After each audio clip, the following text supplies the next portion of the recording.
আসসালামু আলাইকুম ওরহমতুল্লাহি ওবরাকাতু। আমাদের প্রিয় নবী মোহাম্মদ রসুল্লাহ সাল্লাল্লাহু আলাইহি ওয়াসাল্লামের জীবনী নিয়ে আলোচনা করবো ইনশাআল্লাহ।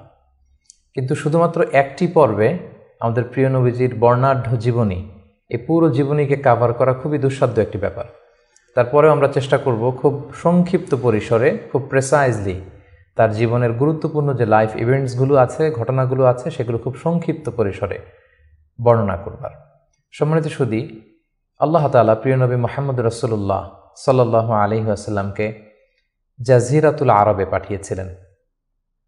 যে শহরে তিনি প্রিয় হাবিবকে পাঠিয়েছিলেন সেই শহরটি হচ্ছে মক্কাতুল মুকাররমা, এবং কুরাইশ বংশে রাসূল সাল্লাল্লাহু আলাইহি ওয়াসাল্লাম এসেছিলেন।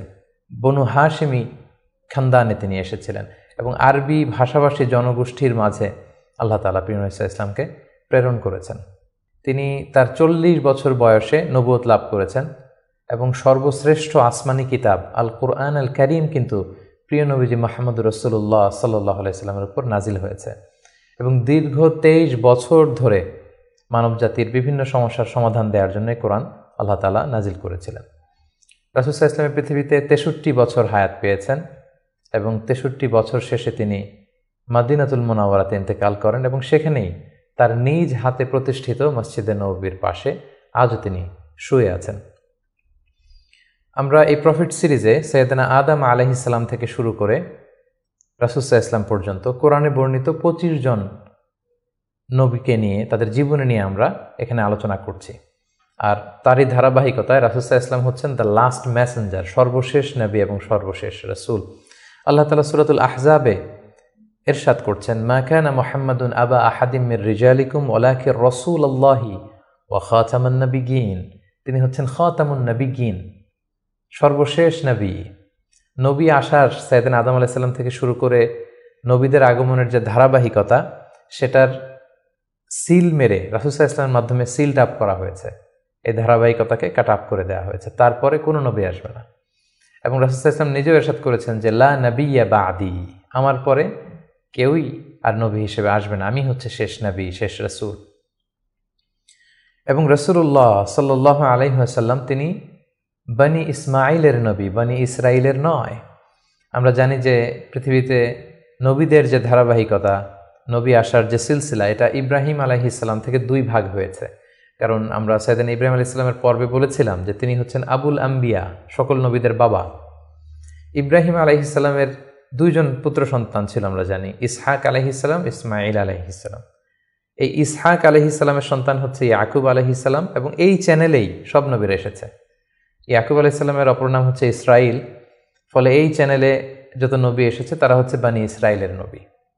কিন্তু ইব্রাহিম আলাইহিস সালামের অপর সন্তান ইসমাঈল আলাইহিস সালামের চ্যানেলে কোনো নবী আসেনি।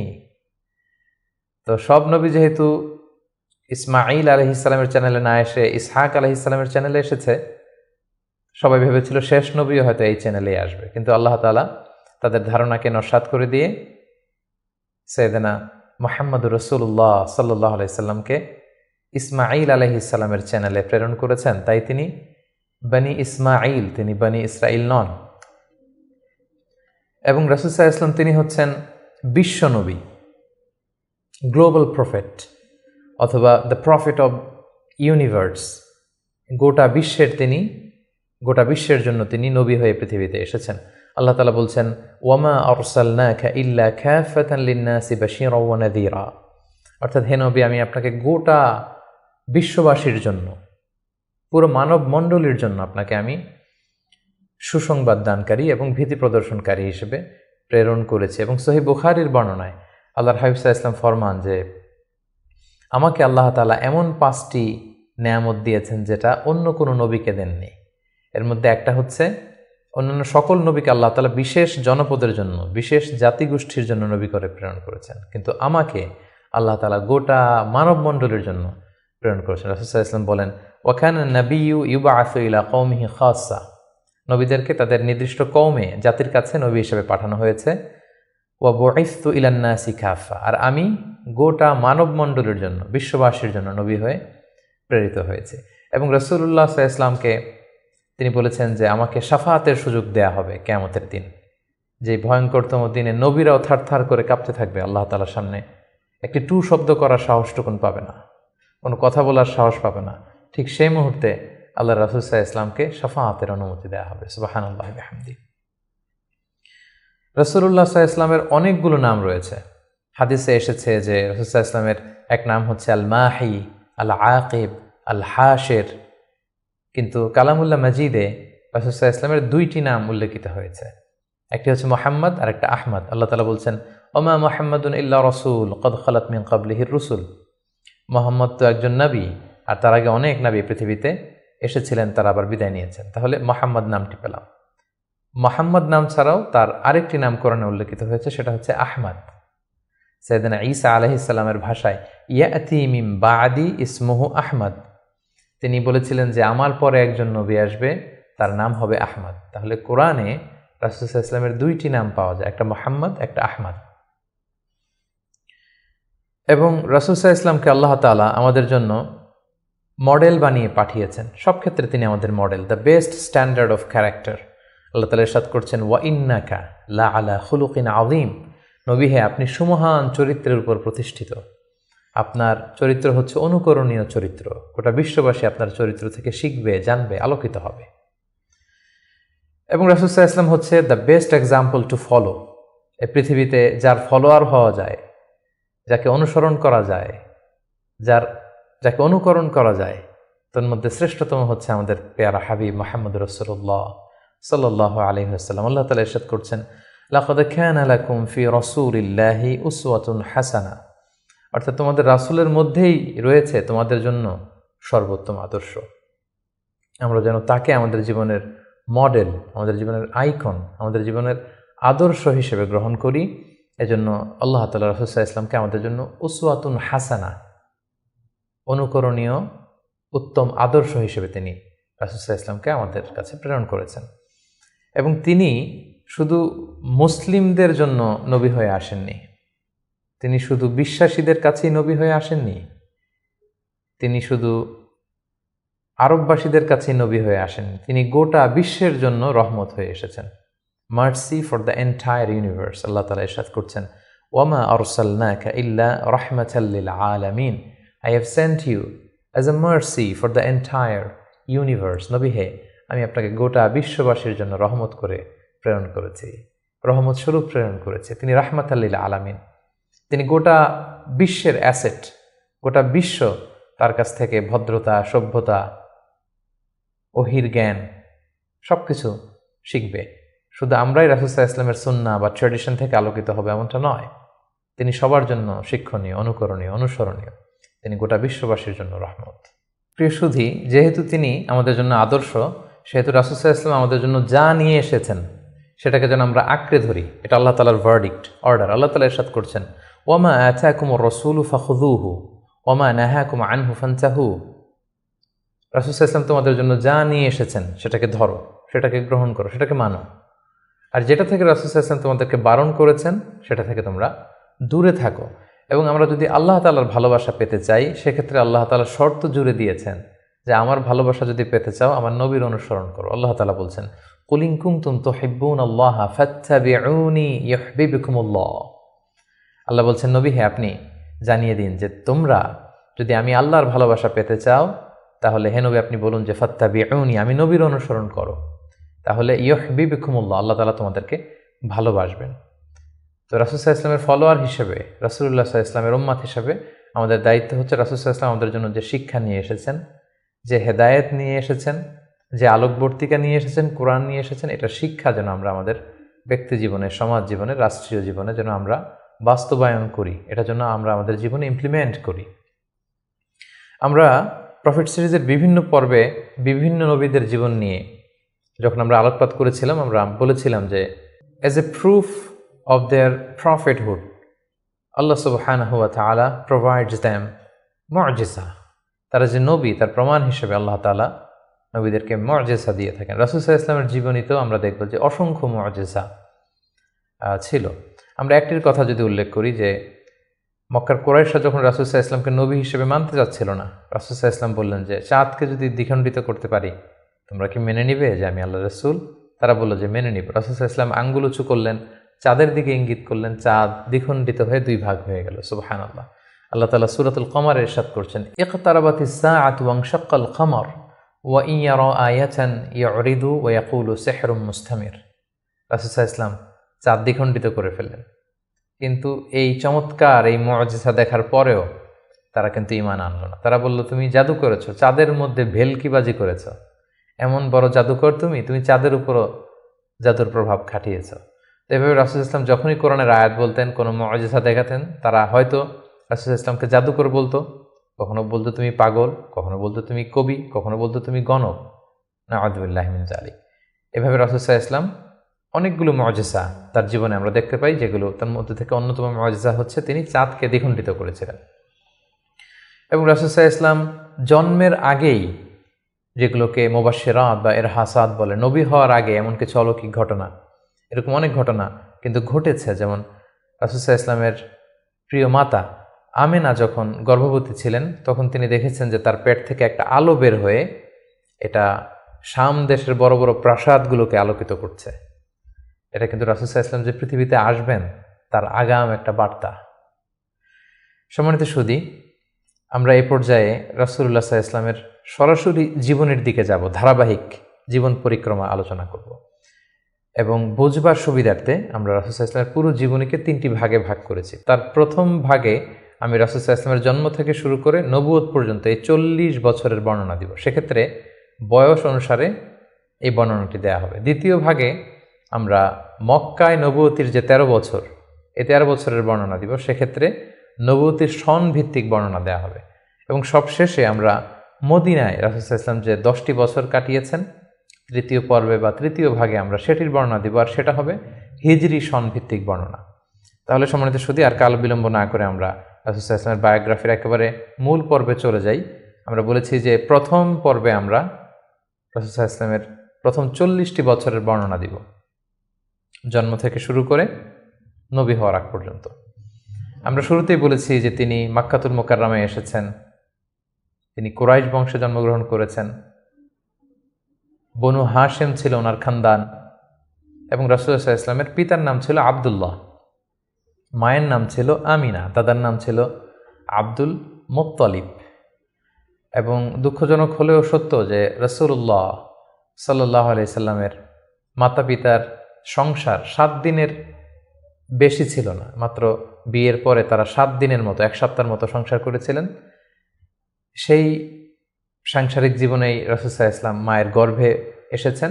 এবং রাসূল সাল্লাল্লাহু আলাইহি ওয়াসাল্লামের পিতা আব্দুল্লাহ তিনি ব্যবসার সফরে বেরিয়ে গিয়েছিলেন, ফেরবার পথে তিনি সেখানে ইন্তেকাল করেছেন। তখন রাসূল সাল্লাল্লাহু আলাইহি ওয়াসাল্লামের বয়স হচ্ছে মায়ের পেটের ভেতরে মাত্র 2 মাস। মায়ের পেটে থাকতেই তিনি বাবাহারা হয়েছেন। এবং তিনি জন্মগ্রহণ করেছেন যে বছরে, সেটাকে ঐতিহাসিকরা বলেছেন আমুল ফিল, অর্থাৎ আব্রাহার হস্তি বাহিনী যে বছর কাবা ধ্বংস করতে এসেছিলেন, ঠিক সেই বছর রবিউল আউয়াল মাসের 12 তারিখে সোমবার তিনি ওনার মা আমিনার কোলকে উজালা করে এই পৃথিবীতে এসেছেন, শুভাগমন করেছেন। এবং রাসূল সাল্লাল্লাহু আলাইহি ওয়াসাল্লামের আগমন এটা আমাদের জন্য আনন্দের, উচ্ছ্বাসের, ভালোবাসার। তিনি সর্বশেষ নবী, সর্বশেষ রাসূল হয়ে পৃথিবীতে আগমন করেছেন। রাসূলুল্লাহ সাল্লাল্লাহু আলাইহি ওয়াসাল্লাম সোমবার দিন জন্মগ্রহণ করেছেন, এটা নিয়ে ঐতিহাসিকদের মধ্যে কোনো মতভেদ নেই। কিন্তু তিনি কি রবিউল আউয়াল মাসের 12 তারিখে জন্মগ্রহণ করেছেন নাকি 2 তারিখে না 8 তারিখে, এই দিনগুলো নিয়ে ঐতিহাসিকরা মতভেদ করেছেন। তবে মাশহুর বা সবচেয়ে প্রসিদ্ধ মতামত হচ্ছে তিনি রবিউল আউয়াল মাসের 12 তারিখে জন্মগ্রহণ করেছেন আলাইহিস সালাতু ওয়াসসালাম। এবং রাসূলুল্লাহ সাল্লাল্লাহু আলাইহি ওয়াসাল্লামের এই জন্মের সালটাকে যদি আমরা খ্রিস্টাব্দ দিয়ে কনভার্ট করি, তাহলে সেটা ছিল 571 খ্রিস্টাব্দ। এবং আমরা জানি যে তৎকালীন সময়ে সম্ভ্রান্ত ফ্যামিলির লোকেরা তাদের সন্তানদেরকে ব্রেস্ট ফিডিং উইমেনদের কাছে দিয়ে দিত, দুধমা, তারা এসে তাদেরকে নিয়ে যেত। এবং রাসূল সাল্লাল্লাহু আলাইহি ওয়াসাল্লামকে হালিমাতুস সাদিয়া নামে একজন নারী, যিনি তায়েফ থেকে আরও 70 কিলো দূরে বনু সাদ এলাকা থেকে এসে তারা রাসূল সাল্লাল্লাহু আলাইহি ওয়াসাল্লামকে রাসূল সাল্লাল্লাহু আলাইহি ওয়াসাল্লামের দাদা আব্দুল মুত্তালিবের কাছ থেকে নিয়ে গিয়েছিল দুধ খাওয়ানোর জন্য। এবং সেটা তারা করতো এই কারণে যে যেহেতু মক্কা শহর, এখানে অনেক ব্যবসায়ীরা আসে, অনেক লোক আসে, এখানে আরবি ভাষার অনেক আঞ্চলিকতার একটা মিক্স আপ হয়ে গিয়েছিল। তাই বেদুইন এলাকাতে একেবারে মরুদ্যান, মরুভূমি আছে, এরকম এলাকাতে যেই ট্রাইবস বা কবিলাগুলো আছে, সেখানে যদি ছেলেমেয়েরা বড় হয়, তাদের যেমনি স্বাস্থ্য ভালো থাকে, তাদের ভাষাটা যেমনি পিওর হয়, আরবি মুবিন, সুস্পষ্ট আরবি ভাষায় তারা কথা বলতে পারে। সো সম্ভ্রান্ত এবং ট্রেডিশনাল ফ্যামিলির লোকজন এটাই করত। তার ধারাবাহিকতায় রাসূল সাল্লাল্লাহু আলাইহি ওয়াসাল্লামকে বনু সাদ গোত্র থেকে এসে হালিমাতুস সাদিয়া বনু সাদ গোষ্ঠীর কাছে নিয়ে গেল, যে তাকে লালন পালন করবে, কয়েক বছর দুধ খাওয়াবে। এটা ঘটেছিল তার জন্মের পরপরই। এবং রাসূল সাল্লাল্লাহু আলাইহি ওয়াসাল্লামের বয়স যখন 2, তখন অল্প কিছু দিনের জন্য হালিমাতুস সাদিয়া সেই বনু সাদ থেকে আবার মক্কায় নিয়ে এসেছিল, যাতে রাসূল সাল্লাল্লাহু আলাইহি ওয়াসাল্লামের মা আমিনা কিছুদিনের জন্য ছেলের সঙ্গ পান। কিছুদিন যখন আমিনা সঙ্গ পেল, তারপর আবার তাকে বনু সাদে নিয়ে যাওয়া হলো এবং রাসূলুল্লাহ সাল্লাল্লাহু আলাইহি ওয়াসাল্লাম হালিমাতুস সাদিয়ার দুগ্ধ পান করতে লাগলেন। হালিমাতুস সাদিয়ার সন্তানদের সাথে মরুদ্যান, মরুভূমির সেই বেদুইন পরিবেশে বেড়ে উঠতে লাগলেন। সেখানকার যে পিওর ল্যাঙ্গুয়েজ আছে, আরবি ভাষা শিখতে লাগলেন। এবং রাসূল সাল্লাল্লাহু আলাইহি ওয়াসাল্লামের বয়স যখন 4, তখন তার প্রথম শাক্কা সাদার হয়েছে, যেটাকে সিনা চাক বলে, ওপেন হার্ট সার্জারি। রাসূল সাল্লাল্লাহু আলাইহি ওয়াসাল্লামের জীবনে মোট 3 বার এটা ঘটেছিল। বয়স যখন 4 তখন একবার, ওহী নাজিলের সময় একবার, মেরাজ যখন তিনি গিয়েছিলেন তখন একবার। রাসূল সাল্লাল্লাহু আলাইহি ওয়াসাল্লাম মরুভূমিতে বনু সাদ গোষ্ঠীর ছোট ছেলেদের সাথে খেলাধুলা করছিলেন। হঠাৎ জিবরাইল আলাইহিস সালাম এসে রাসূল সাল্লাল্লাহু আলাইহি ওয়াসাল্লামকে এক পাশে নিয়ে গলা থেকে শুরু করে নাভি পর্যন্ত ছিঁড়ে রাসূল সাল্লাল্লাহু আলাইহি ওয়াসাল্লামের হৃদয়টাকে বের করে জামজামের পানি দিয়ে ধৌত করে আবার ভেতরে ঢুকিয়ে দিলেন। এই জায়গাটাকে আবার মিলিয়ে ফেললেন, যেটা আধুনিক সময়ে আমরা এটাকে ওপেন হার্ট সার্জারি বলি। এই দৃশ্য হালিমাতুস সাদিয়ার ছেলেমেয়েরা দেখে ভয়ে দৌড়াতে লাগলো। মায়ের কাছে যেয়ে বলল, আমাদের কোরাইশি ভাই বোধহয় মারা গিয়েছে। হালিমাতুস সাদিয়া বিচলিত হয়ে আসলেন, দেখলেন যে না, মারা যায়নি। মুহাম্মদ, শিশু মুহাম্মদ, তিনি বিচলিত অবস্থায় আছেন। তারা ভয় পেয়ে গেলেন এবং ভাবলেন যে না, এই ছেলের যদি কিছু হয়ে যায় তাহলে তো এর দায়ভার আমার উপর আসবে, আমরা দিয়ে আসবো মুহাম্মদকে। রাসূল সাল্লাল্লাহু আলাইহি ওয়াসাল্লামের বয়স যখন 5, তখন হালিমাতুস সাদিয়া রাসূল সাল্লাল্লাহু আলাইহি ওয়াসাল্লামকে নিয়ে, ছোট্ট মুহাম্মদ সাল্লাল্লাহু আলাইহি ওয়াসাল্লামকে নিয়ে তার মায়ের কাছে দিয়ে আসলেন। যেহেতু 5 বছর বয়সে এখন তিনি সুস্পষ্ট আরবিতে কথা বলতে পারেন এবং দুধ খাওয়ানো তো সেই 2 বছর বয়সেই শেষ। তিনি মরুভূমির সুন্দর প্রকৃতিতে সুঠাম দেহ নিয়ে বড় হচ্ছেন, সুন্দর আরবি ভাষায় কথা বলতে পারেন। 5 বছর বয়সে মায়ের কাছে ফিরিয়ে দেয়া হলো। এবং রাসূল সাল্লাল্লাহু আলাইহি ওয়াসাল্লামের আম্মা আমিনা, তিনি প্রতি বছর রাসূল সাল্লাল্লাহু আলাইহি ওয়াসাল্লামের বাবার কবর জিয়ারত করতে ইয়াসরিবে যেতেন, যেটা পরবর্তীতে মদিনা নামকরণ হবে, আমরা শুনব সেই ঘটনা। প্রতি বছর যেহেতু তিনি যান, রাসূল সাল্লাল্লাহু আলাইহি ওয়াসাল্লামকে যখন নিয়ে আসা হলো, তার পরের বছর তিনি রাসূল সাল্লাল্লাহু আলাইহি ওয়াসাল্লামকে নিয়ে রাসূল সাল্লাল্লাহু আলাইহি ওয়াসাল্লামের বাবার কবর জিয়ারত করতে গেলেন। রাসূল সাল্লাল্লাহু আলাইহি ওয়াসাল্লামের বয়স তখন 6 বছরের ছোট্ট বালক। জিয়ারত করলেন। জিয়ারত করে ফিরে আসার পথে রাসূল সাল্লাল্লাহু আলাইহি ওয়াসাল্লামের মাতা আমিনা, তিনি মারা গেলেন মক্কা মদিনার মাঝখানে আবওয়া নামক জায়গায়। আল্লাহু আকবার। বয়স যখন মায়ের পেটে 2 মাস, বাবা হারা হলেন, পিতৃহারা। বয়স যখন মাত্র 6, মাতৃহারা, এখন কমপ্লিট ইয়াতিম মুহাম্মদ সাল্লাল্লাহু আলাইহি ওয়াসাল্লাম, বাবা মা হারা। তখন সাথে উম্মে আইমান নামে একজন দাসী ছিল, যিনি রাসূল সাল্লাল্লাহু আলাইহি ওয়াসাল্লামকে খুব ভালোবাসতেন, মায়ের কষ্ট বুঝতে দেননি। সেখান থেকে নিয়ে দাদার কাছে মক্কায় চলে আসলেন এবং রাসূল সাল্লাল্লাহু আলাইহি ওয়াসাল্লাম পরবর্তীতে বলেছিলেন, উম্মে আইমান হিয়া উম্মি বা'দা উম্মি, আমার মায়ের পরে উম্মে আইমানই আমার মা। সুবহানাল্লাহ। মক্কাতে যখন নিয়ে আসা হলো রাসূল সাল্লাল্লাহু আলাইহি ওয়াসাল্লামকে, শিশু মুহাম্মদকে, তখন তার দাদা আব্দুল মুত্তালিব তার দেখভালের দায়িত্ব নিলেন। কিন্তু অবাক করা কাণ্ড হচ্ছে, রাসূল সাল্লাল্লাহু আলাইহি ওয়াসাল্লাম যখন মাত্র 8 বছর বয়সে উপনীত হলেন, তার দাদাও ইন্তেকাল করলেন। এবার মাও নেই, বাবাও নেই, দাদাও নেই। ঠিক তখন রাসূল সাল্লাল্লাহু আলাইহি ওয়াসাল্লাম তার চাচা আবু তালেবের কাছে মানুষ হতে লাগলেন। রাসূল সাল্লাল্লাহু আলাইহি ওয়াসাল্লাম তার বয়স যখন 12, তখন তার চাচা আবু তালেব রাসূল সাল্লাল্লাহু আলাইহি ওয়াসাল্লামকে নিয়ে ব্যবসার কাজে শাম দেশের দিকে রওনা হয়েছিলেন। আমরা সেখানে বুহাইরা আর রাহেব, যে খ্রিস্টান পাদ্রী, তার গুরু পাদ্রীর কাছে শুনেছিলেন যে শেষ জামানার নবী তার শৈশব বয়সে বা কৈশোর বয়সে এই মরুভূমির পাশ দিয়ে যাবে। এটা শোনার পর থেকে বুহাইরা বছরের পর বছর এখানে ধ্যানমগ্ন থাকতো এবং অপেক্ষা করত। লম্বা ঘটনা। সম্মানিত, শুধু আমরা বলে রাখি যে আমরা কোনো ঘটনাতেই লম্বা চূড়া ঢুকে যাব না। আমরা শুধু কখন কি ইনসিডেন্ট হয়েছিল সেটা একটু করে আপনাদের সাথে শেয়ার করবার চেষ্টা করব। বুহাইরা আর রাহেব তার চাচা আবু তালেবকে বলল, এই ছেলে মুহাম্মদ নবী হবে, তার ভবিষ্যৎ অনেক উজ্জ্বল, ইহুদিরা যাতে জানতে না পারে তুমি ফিরে যাও। এই ঘটনাটা তার বয়স যখন 12 তখন ঘটেছিল। রাসূল সাল্লাল্লাহু আলাইহি ওয়াসাল্লামের বয়স যখন 13 তখন থেকে তিনি মক্কার লোকদের ছাগল চড়াতে শুরু করলেন, মেষ পালক হিসেবে ক্যারিয়ার শুরু করলেন। অল্প কিছু পারিশ্রমিকের বিনিময়ে তিনি এটা করতেন। এটা শুধু রাসূল সাল্লাল্লাহু আলাইহি ওয়াসাল্লামের জীবনীতেই নয়, সমস্ত আম্বিয়া আলাইহিস সালামের জীবনীতে এটা ঘটেছে। সহিহ বুখারীর বর্ণনা, প্রিয়নবী বলেন, মা বাআসাল্লাহু নাবিয়্যান ইল্লা রাআল গানাম, এই পৃথিবীতে আল্লাহ এমন কোনো নবী পাঠাননি যাদেরকে দিয়ে আল্লাহ মেষ চড়াননি। সুবহানাল্লাহ। রাসূল সাল্লাল্লাহু আলাইহি ওয়াসাল্লাম এটা শুরু করেছিলেন। রাসূল সাল্লাল্লাহু আলাইহি ওয়াসাল্লামের বয়স যখন 20, তো তখন তিনি তরুণ যুবক। ওই বয়সে তিনি হিলফুল ফুজুল সংগঠন করেছিলেন, আরবিতে যেটাকে বলা হয় হালাফুল ফুদুল বা হালাফুল মুত্তাইয়িবিন, যুব সংগঠন করেছিলেন। এটার উদ্দেশ্য কী ছিল? যাতে মক্কাতে কেউ মাজলুম না হয়। এক লোক তার পণ্য বিক্রি করেছে, মক্কার এক সম্ভ্রান্ত লোক পণ্য কিনে টাকা দিতে চায়নি। সে পাহাড়ে উঠে চিৎকার করে বলল, মক্কায় কি এমন ন্যায়পরায়ণ কেউ নেই যে আমার টাকাটা উদ্ধার করে দিতে পারে? রাসূল সাল্লাল্লাহু আলাইহি ওয়াসাল্লাম এই দৃশ্য দেখে কষ্ট পেলেন। তিনি প্রায় এরকম দৃশ্য দেখতেন যে জালিমরা অসহায় গরিব লোকদেরকে মক্কায় এভাবে ঠকাচ্ছে। তিনি তার চাচা আর জুবাইর ইবনে আব্দুল মুত্তালিব সহ ওনাদের সমবয়স্ক ইয়াংদেরকে নিয়ে একটা সোসাইটি করলেন। এই সোসাইটির নাম তারা দিলেন হালাফুল ফুদুল, যেটা বাংলায় আমরা হিলফুল ফুজুল বলি। এবং তারা এই সংগঠনের নাম দিয়েছিলেন হালাফুল মুত্তাইয়িবিন। বেসিকলি তারা আরব দেশের ট্রেডিশন ছিল, তারা যখন সংঘবদ্ধ হতো তারা এক গামলা রঙের ভেতরে হাত ঢুকিয়ে দিয়ে তারা পাথরের মধ্যে হাতের ছাপ দিত। সবাই এভাবে হাতের ছাপ দিয়ে তারা প্রমাণ দিত যে আমরা ঐক্যবদ্ধ, সংঘবদ্ধ আছি। তো এভাবে রাসূল সাল্লাল্লাহু আলাইহি ওয়াসাল্লাম যখন এই যুব সংগঠন করলেন, তখন আর জালিমরা সাহস পেল না গরিবদেরকে ঠকাতে, এবং তারা গরিবদের হক এভাবে উদ্ধার করে দিত। সুবহানাল্লাহি ওয়া বিহামদিহি। রাসূল সাল্লাল্লাহু আলাইহি ওয়াসাল্লামের বয়স যখন 25, তখন তিনি দ্বিতীয়বারের জন্য মক্কার বাইরে গেলেন। শাম দেশে তিনি ব্যবসায়িক কাজে গেলেন, এবং সেটা ছিল মূলত খাদিজাতুল কুবরা রাদিয়াল্লাহু তাআলা আনহা, যিনি মক্কার একজন সম্ভ্রান্ত নারী ছিলেন। তিনি সম্পদ বা অর্থ ইনভেস্ট করেছিলেন, এবং রাসূল সাল্লাল্লাহু আলাইহি ওয়াসাল্লাম তার হয়ে তার প্রোডাক্টগুলো নিয়ে বিক্রির জন্য গিয়েছিলেন। এবং তিনি সফর শেষে অঢেল সম্পদ, অঢেল অর্থ করে তিনি প্রফিট করে দিয়েছিলেন অন বিহাফ অফ খাদিজা রাদিয়াল্লাহু তাআলা আনহা। এবং খাদিজা রাদিয়াল্লাহু তাআলা আনহা এটা দেখে খুব খুশি হয়েছিলেন, এবং রাসূল সাল্লাল্লাহু আলাইহি ওয়াসাল্লামের যে পোর্শন সেটাও রাসূল সাল্লাল্লাহু আলাইহি ওয়াসাল্লাম পেয়েছিল।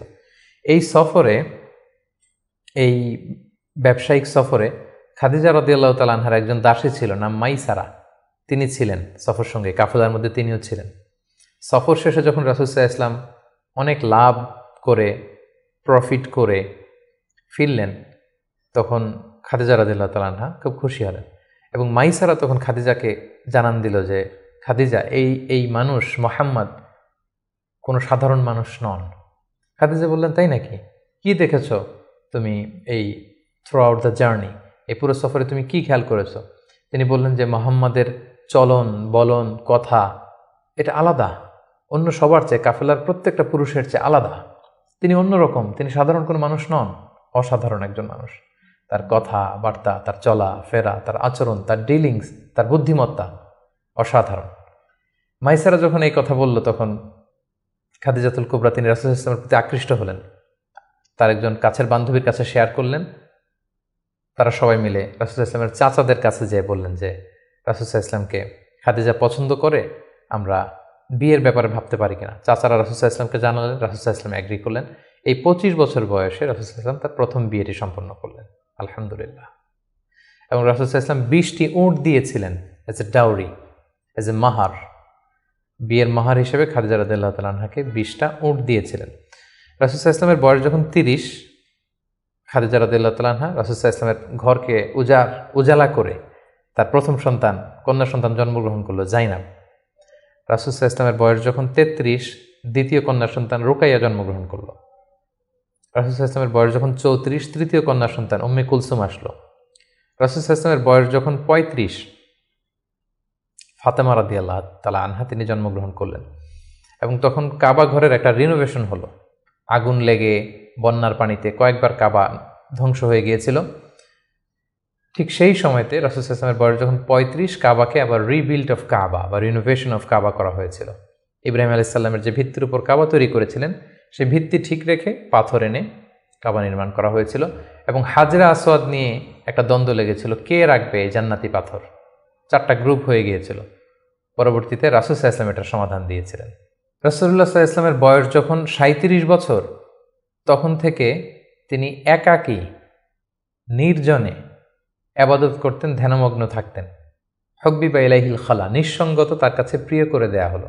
সম্মানিত সুধী, জাহিলি যুগে রাসূল সাল্লাল্লাহু আলাইহি ওয়াসাল্লামের ধর্মবিশ্বাস কী ছিল সেটা নিয়ে যদি আমরা বলি, তাহলে আমরা বলবো যে তিনি কখনো শিরকের সাথে জড়িত হননি, তিনি কখনো কোনো মূর্তিকে টাচ করেননি, তিনি আল্লাহ ছাড়া কারো কাছে কোনো কিছু কামনা করেননি, এবং তিনি হানিফ সম্প্রদায়ের অন্তর্ভুক্ত ছিলেন। অর্থাৎ ইব্রাহিম আলাইহিস সালামের স্বচ্ছ হানিফ ধর্মবিশ্বাসের যতটুকু মক্কাতে তখন অবশিষ্ট ছিল, রাসূল সাল্লাল্লাহু আলাইহি ওয়াসাল্লাম সেগুলোর প্রতি আকৃষ্ট ছিলেন, তিনি সেগুলো পালন করতেন। কিন্তু এই জাহিলি সমাজের মধ্য থেকে মানুষগুলোকে এক আল্লাহর দিকে কিভাবে নেবেন, সঠিক রাস্তা কোনটা, একটা স্ট্রাকচার্ড রিলিজিয়ান, স্ট্রাকচার্ড শারিয়া ওনার কাছে ছিল না। ফলে সেটা তিনি কামনা করছিলেন, খুঁজছিলেন, মহাসত্যকে তিনি খুঁজে বেড়াচ্ছিলেন। এজন্য ওনার বয়স যখন 37 ইয়ার্স ওল্ড, তখন হুব্বিবা ইলাইহিল খালা, নিঃসঙ্গতা, একাকী ধ্যান করা, এই মহাবিশ্ব নিয়ে গবেষণা করা, এই মহাবিশ্বের স্রষ্টাকে কিভাবে আরও তার সান্নিধ্য পাওয়া যায় সেটা নিয়ে তিনি চিন্তা গবেষণা করছিলেন। এবং ঠিক সেই মুহূর্তে তিনি হেরা গুহাতে যেতেন, এবং এটা চলেছিল তার বয়স যখন 37 থেকে শুরু করে 39 বছর 6 মাস পর্যন্ত এই ধ্যান তিনি করতেন। খাবার নিয়ে হেরা গুহাতে যেতেন, সেখানে ধ্যানমগ্ন তিনি থাকতেন এবং তিনি স্রষ্টার সান্নিধ্য পাওয়ার চেষ্টা করতেন। সত্য, মহাসত্যকে তিনি অর্জনের জন্য চেষ্টা করতেন।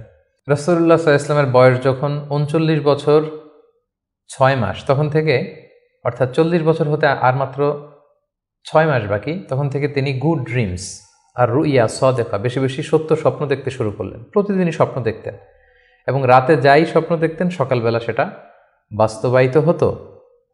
ফলে তিনি স্বপ্নে রাতে যা দেখতেন সকালবেলা বাস্তবে সেটা সমাজে তিনি দেখতে পেতেন। এভাবে একাকী তিনি খাবার নিয়ে, পাথেয় নিয়ে সেই 632 মিটার উঁচু মাক্কাতুল মুকাররমায় গারে হেরাতে, হেরা পাহাড়ে তিনি চলে যেতেন, ধ্যানমগ্ন থাকতেন এবং মহাসত্যের সন্ধান করতেন। ঠিক তার বয়স যখন 40 বছরে উপনীত হলো, তিনি মহাসত্যের সন্ধান পেলেন। সুবহানাল্লাহ বিহামদি। সেদিন জিবরাইল আলাইহিস সালাম রেশমি কাপড়ে সূরাতুল আলাকের প্রথম 5 আয়াত নিয়ে এসে বললেন, পড়ুন।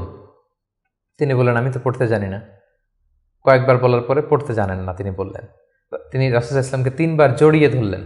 এবার তিনি পড়লেন, ইকরা বিসমি রাব্বিকাল্লাযী খালাক, খালাকাল ইনসানা মিন আলাক, ইকরা ওয়া রাব্বুকাল আকরাম আল্লাযী আল্লামা বিল কলম, আল্লামাল ইনসানা মা লাম ইয়ালাম। এই যে কোরআনের প্রথম 5 আয়াত হেরা গুহাতে নাজিল হলো, তখন রাসূল সাল্লাল্লাহু আলাইহি ওয়াসাল্লাম পড়লেন। 5টি আয়াত পড়ে তিনি হেরা গুহা থেকে কাঁপতে কাঁপতে নেমে আসলেন। নেমে এসে দেখেন জিবরাইল আলাইহিস সালামকে তার প্রকৃত রূপে দেখলেন, যে বিশাল আকৃতির, দিগন্ত বিস্তৃত তার আকৃতি। তিনি আরো ভয় পেলেন। এই 5 আয়াত নিয়ে তিনি নিচে নেমে আসলেন, কাঁপতে লাগলেন, এবং আম্মাজান খাদিজা ওনার স্ত্রীর কাছে এসে বললেন, জাম্মিলুনি জাম্মিলুনি, আমার ভয় লাগছে, আমাকে কম্বল চাপা দাও। কম্বল চাপা দেয়া হলো, আয়াত নাজিল হলো, ইয়া আইয়ুহাল মুজাম্মিল কুমিল লাইলা ইল্লা কালিলা, হে কম্বলওয়ালা দাঁড়াও, দাঁড়িয়ে তাহাজ্জুদের সালাত পড়ো। তিনি বললেন, আমাকে দাসসিরুনি দাসসিরুনি, আমাকে বস্ত্র দিয়ে চাপা দাও, আমার ভয় লাগছে, আমি মনে হয় মারা যাব। রাসূল ইসলামের গায়ে জ্বর এসে গেল, কাঁপুনি এসে গেল। কারণ কোরআনটা হচ্ছে ইন্না সানুলকি আলাইকা কওলান সাকিলা, এটা খুব ভারী, পাওয়ারফুল একটা স্ট্রং মেসেজ। এটা রিসিভ করা এত সহজ কোনো বিষয় নয়।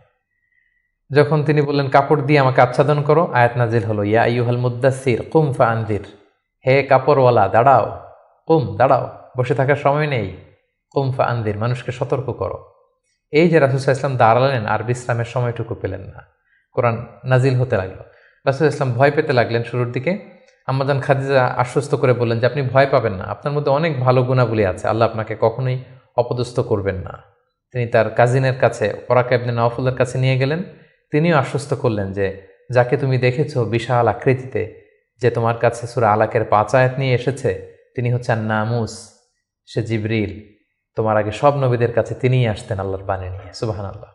ভয় পেও না, তুমি চালিয়ে যাও, এবং তোমার জাতিগোষ্ঠী তোমার বিরোধিতা করবে, তোমাকে তোমার এলাকা থেকে বের করে দিবে। রাসূল ইসলাম বললেন, আমার গোষ্ঠীর আত্মীয়রা আমাকে বের করে দিবে? তিনি বললেন, হ্যাঁ, এই বাণীবাহকের কাজ যারা করে পৃথিবীতে তাদেরকে এই ভাগ্যই বরণ করতে হয়েছে। সুবহানাল্লাহ বিহামদি। সম্মানিত শুধু এভাবে ইকরা বিসমি রাব্বিকাল্লাযী খালাক, read in the name of your lord who has created, এই বাণী নাজিলের মধ্য দিয়ে রাসূল সাল্লাল্লাহু আলাইহি ওয়াসাল্লাম অফিশিয়ালি নবী হলেন, নবুয়ত লাভ করলেন, এবং তার বয়স ছিল তখন 40 বছর। তাহলে আমরা প্রথম পর্ব শেষ করলাম, যেখানে আমরা বলেছি প্রথম পর্বে আমরা রাসূল ইসলামের জন্ম থেকে শুরু করে নবী হওয়া পর্যন্ত এই 40 বছরের বর্ণনা আমরা প্রথম পর্বে শুনলাম। এবারে আমরা দ্বিতীয় পর্বে চলে যাব। দ্বিতীয় পর্বে আমরা বর্ণনা করব নবী হওয়ার পর থেকে হিজরতের আগ পর্যন্ত মক্কায় নবুয়তের 13 বছর ওনার কেমন কেটেছে, কি কি ইনসিডেন্ট ছিল, কি কি ঘটনার মধ্যে দিয়ে, স্ট্রাগলের মধ্যে দিয়ে তিনি গিয়েছেন, সেটা আমরা এখন শুনবো ইনশাআল্লাহ। আমরা শুরুতেই বলেছিলাম যে দ্বিতীয় পর্ব আমরা আলোচনা করব নবুয়তির সন ভিত্তিক। তো নবুয়তির প্রথম বছরে রাসূল সাল্লাল্লাহু আলাইহি ওয়াসাল্লামের কাছে কোরআনের আয়াত যাই নাজিল হতো সেটা তিনি খুব প্রাইভেটলি কাছের লোকদের কাছে প্রচার করতেন, অন্যদেরকে বলতেন না। ফলে তিনি যে নবী হয়েছেন এটা ওনার কাছের লোকজন ছাড়া কেউ জানতে পারেনি। তিনি সর্বপ্রথম খাদিজা রাদিয়াল্লাহু তাআলা আনহার কাছে বলেছেন, তিনি বিশ্বাস করে ঈমান এনেছেন। তার চাচাতো ভাই ছোট্ট আলী রাদিয়াল্লাহু তাআলা আনহুর কাছে বলেছেন, আলী রাদিয়াল্লাহু তাআলা আনহু ছোটদের মধ্যে ঈমান এনেছেন। দাসদের মধ্যে থেকে প্রথম যায়েদ ইবনে হারেসা, যিনি রাসূল সাল্লাল্লাহু আলাইহি ওয়াসাল্লামের পালক পুত্রের মর্যাদায় ছিলেন, তিনি ঈমান এনেছেন। সবচাইতে কাছের ঘনিষ্ঠ বন্ধু আবু বকর রাদিয়াল্লাহু তাআলা আনহুর কাছে বলেছেন, তিনিও ঈমান এনেছেন।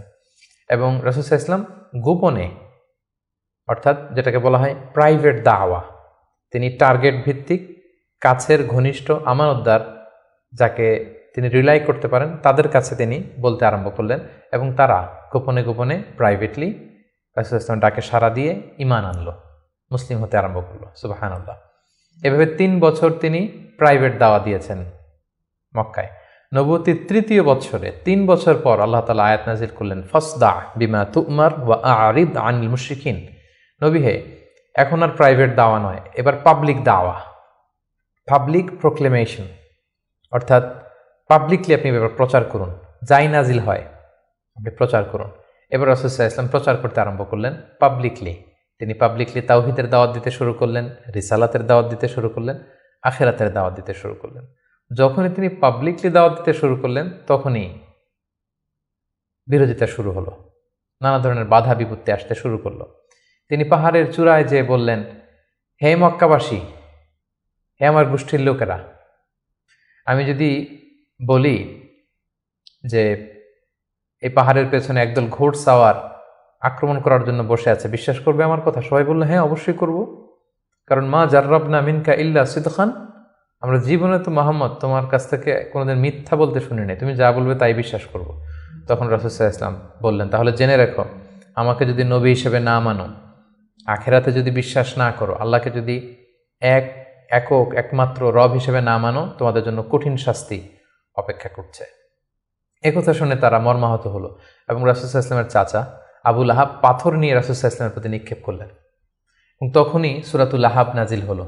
সূরাতুল লাহাব, তাব্বাত ইয়াদা আবি লাহাবি ওয়া তাব, ধ্বংস হোক, নিপাত যাক আবু লাহাবের 2 হাত। কিন্তু রাসূল সাল্লাল্লাহু আলাইহি ওয়াসাল্লাম থামলেন না, তিনি দাওয়াত দিতে লাগলেন, এবং মক্কার গরিব শ্রেণীর যেই লোকেরা আছে, কর্মচারী, শ্রমজীবী, খেটে খাওয়া মানুষ, দাস, তারা রাসূল সাল্লাল্লাহু আলাইহি ওয়াসাল্লামের দাওয়াতে সাড়া দিয়ে মুসলমান হতে লাগলো, তাদের সংখ্যা বাড়তে লাগলো, এবং তাদের উপর অত্যাচার আরম্ভ হয়ে গেল। নবুয়তির 5ম বৎসরে এই ক্ল্যাশ, এই সংঘাত মারাত্মক আকারে রূপ নিল। কোথাও বেলাল রাদিয়াল্লাহু তাআলা আনহুকে পিটিয়ে আহত করা হচ্ছে, কোথাও খাব্বাব রাদিয়াল্লাহু তাআলা আনহুকে, কোথাও খুবাইব রাদিয়াল্লাহু তাআলা আনহুকে, কখনো আম্মার ইবনে ইয়াসারকে, কখনো সুমাইয়া রাদিয়াল্লাহু তাআলা আনহাকে। তাদেরকে নানাভাবে নির্যাতন, অত্যাচার শুরু করা হলো, এবং উপায়ন্তর না দেখে নবুয়তির 5ম বছর রাসূল সাল্লাল্লাহু আলাইহি ওয়াসাল্লাম বললেন যে না, এভাবে অত্যাচারের মধ্য দিয়ে যাওয়া যায় না। আমি শুনেছি যে নাজ্জাশির বাদশাহ, ইথিওপিয়াতে হাবাসাতে একজন বাদশাহ আছে, ইমামুন আদিল, এ জাস্ট কিং, তার কাছে কেউ নাকি অত্যাচারিত হয় না, তোমরা সেখানে হিজরত করো। নবুয়তির 5ম বৎসর একটা বিশাল সংখ্যক মুসলিম সাহাবী তারা আবিসিনিয়াতে হিজরত করলো, এবং এই বছরই পাপিষ্ঠ আবু জাহাল বর্ষার আঘাতে ইসলামের প্রথম নারী শাহিদা সুমাইয়া রাদিয়াল্লাহু তাআলা আনহাকে তিনি শহীদ করে দিয়েছিলেন, হত্যা করেছিলেন। এভাবে খুব কঠিন মুহূর্ত যখন যাচ্ছিল মুসলিমদের উপর, মুসলিমদের একটা অংশ আবিসিনিয়াতে হিজরত করলো, রাসূল সাল্লাল্লাহু আলাইহি ওয়াসাল্লাম অন্যান্যদেরকে নিয়ে কষ্ট সহ্য করেও মক্কাতে অবস্থান করলেন। ঠিক ওই মুহূর্তে একটা আশার বাণী নিয়ে আসলো আমির হামজা, রাসূল সাল্লাল্লাহু আলাইহি ওয়াসাল্লামের চাচার ইসলাম গ্রহণ এবং ওমরে ফারুকের ইসলাম গ্রহণ। সুবহানাল্লাহ বিহামদিহি। তারা যখন ইসলাম ধর্ম গ্রহণ করলো তখন মক্কার কুরাইশ একটু নড়ে চড়ে বসলো, কারণ তারা তখন পাবলিকলি কয়েকজন একসাথে মিলে দুইটা লাইন করে মিছিল দিতে শুরু করলো, আল্লাহু আকবার আল্লাহু আকবার, তাকবীর দিতে দিতে তারা কাবা পর্যন্ত গেল। এবং এই দৃশ্য যখন মক্কার কাফিররা দেখলো তখন তারা বলতে আরম্ভ করলো, না, এটাকে যে কোনো মূল্যে থামাতে হবে। রাসূল সাল্লাল্লাহু আলাইহি ওয়াসাল্লামকে তারা প্রপোজ করলো, তুমি নারী চাও মুহাম্মদ, তোমাকে আরব্য সুন্দরী নারী এনে দেব, তুমি সম্পদ চাও সম্পদ দেব, ক্ষমতা চাও ক্ষমতা দেব, কিন্তু এই নতুন যেই দাওয়াত দিচ্ছ তুমি এটা বন্ধ করো। রাসূল সাল্লাল্লাহু আলাইহি ওয়াসাল্লাম বললেন, তোমরা যদি আমার ডান হাতে লাওয়াদাউ শামসা ফি ইয়ামিনি ওয়াল কামারা ফি ইয়াসারি, ডান হাতে যদি তোমরা সূর্য এনে দাও, বাঁ হাতে যদি আমাকে চাঁদ এনে দাও, তারপরেও এই দাওয়াত থেকে, আমার এই মিশন থেকে আমি এক চুল পরিমাণে পেছনে যাব না। এবার আবু জাহেল, উতবা, শাইবা, ওয়ালিদ ইবনে মুগীরা তারা সিদ্ধান্ত নিল, না, মুহাম্মদকে থামাতে হলে আমাদেরকে অন্য স্ট্র্যাটেজিতে যেতে হবে, তাদেরকে বয়কট করতে হবে। এবং তারা তখন প্রপোজ করলো যে আমরা বয়কট করব। আবু তালেবকে বলল, আবু তালেব, তোমার ভাতিজা তোমার শেল্টারে আমাদের সমাজে বিশৃঙ্খলা তৈরি করছে, নতুন ধর্মের দাওয়াত দিচ্ছে, হয় মুহাম্মদকে আমাদের হাতে তুলে দাও, তা না হলে বয়কট, তোমাদেরকে আমরা বয়কট করতে বাধ্য হব। আবু তালেব বললেন যে না, পিতাহারা মাতাহারা মুহাম্মদকে আমি ছোটবেলা থেকে লালন পালন করেছি, আমার ভাতিজার কোনো ক্ষতি আমি হতে দিব না। তারা বয়কটের ঘোষণা দিল। তারা বলল, আমরা সবাই মিলে এই বানু হাশিমকে বয়কট করলাম, তোমাদের সাথে আমাদের কোনো বিবাহ হবে না, কোনো অর্থনৈতিক চুক্তি হবে না, আমরা কোনো পণ্য বিক্রি করব না, তোমাদের থেকে কিনবো না, কথা বলবো না, তোমাদেরকে বয়কট। 3 বছর শিয়াবে আবি তালেবে রাসূল সাল্লাল্লাহু আলাইহি ওয়াসাল্লামের চাচা এবং মুসলিমরা এই বয়কটের মধ্যে ছিলেন। প্রথম বছর তারা ছাগল পালতো, যেহেতু ছাগল জবাই করে খেয়েছে। তারপরের বছর ছাগলের চামড়া, এবং অনেক সাহাবী ছাগলের চামড়া, গাছের ছাল খেয়ে বেহুশ হয়ে থাকতো, যেহেতু কোনো খাবার দাবারের ব্যবস্থা ছিল না। ঠিক নবুয়তের 7ম বৎসরে এই বয়কট শুরু হলো 10ম বৎসর পর্যন্ত। 3টি বছর তারা এই বয়কটের মধ্য দিয়ে গিয়েছে। এবং রাসূল সাল্লাল্লাহু আলাইহি ওয়াসাল্লাম নবুয়তের 10ম বৎসরে চাচা আবু তালেবকে বললেন যে, চাচা, আল্লাহ তাআলা আমাকে জানিয়েছেন যে তারা যে বয়কটের যে ধারাগুলো লিখেছিল, যে আমাদের কাছে পণ্য বিক্রি করবে না, আমাদের সাথে বিয়ে শাদী হবে না, কথাবার্তা হবে না, এবং এই ধারাগুলো লিখে তারা একটা কাগজে এটাকে কাবা ঘরের ছাদের উপরে ঝুলিয়ে দিয়েছিল। রাসূল সাল্লাল্লাহু আলাইহি ওয়াসাল্লাম বললেন যে, চাচা, আপনি তাদের কাছে যান, যে বলুন যে আল্লাহ তাআলা আমাকে জানিয়েছে উই পোকা এসে তাদের ধারার প্রতিটি কথা উই পোকা খেয়ে ফেলেছে, সেখানে শুধু আল্লাহ এই শব্দটা অবশিষ্ট আছে। আমি যদি নবী না হই তাহলে তো এটা আমার পক্ষে বলা সম্ভব না। আবু তালেব যে বললেন, শোনো, আমার ভাতিজা মুহাম্মদ বলেছে যে তোমাদের ধারার প্রতিটি কথা উই পোকা খেয়ে ফেলেছে, যেটা তোমরা কাবা ঘরে লটকে রেখেছো গত 3 বছর, যাও যেয়ে দেখো। যদি দেখো মুহাম্মদ যা জানিয়েছে এটা মিথ্যা, তাহলে মুহাম্মদকে তোমাদের হাতে তুলে দেবো, আর যদি সত্য হয় তাহলে এই বয়কট তোমরা ভেঙে দিতে হবে। তারা যে তাই দেখলো, রাসূল সাল্লাল্লাহু আলাইহি ওয়াসাল্লাম যেমনটি বলেছেন, কোনো লেখা সেই নথিপত্রে নেই, শুধু আল্লাহ নামটি ছাড়া। এটা দেখে তাদের কারো কারোর মধ্যে ভয় আসলো যে না, এতটা আমাদের আত্মীয়, এরা একই বংশের লোক, একই সমাজের লোক, এটা করা ঠিক হবে না।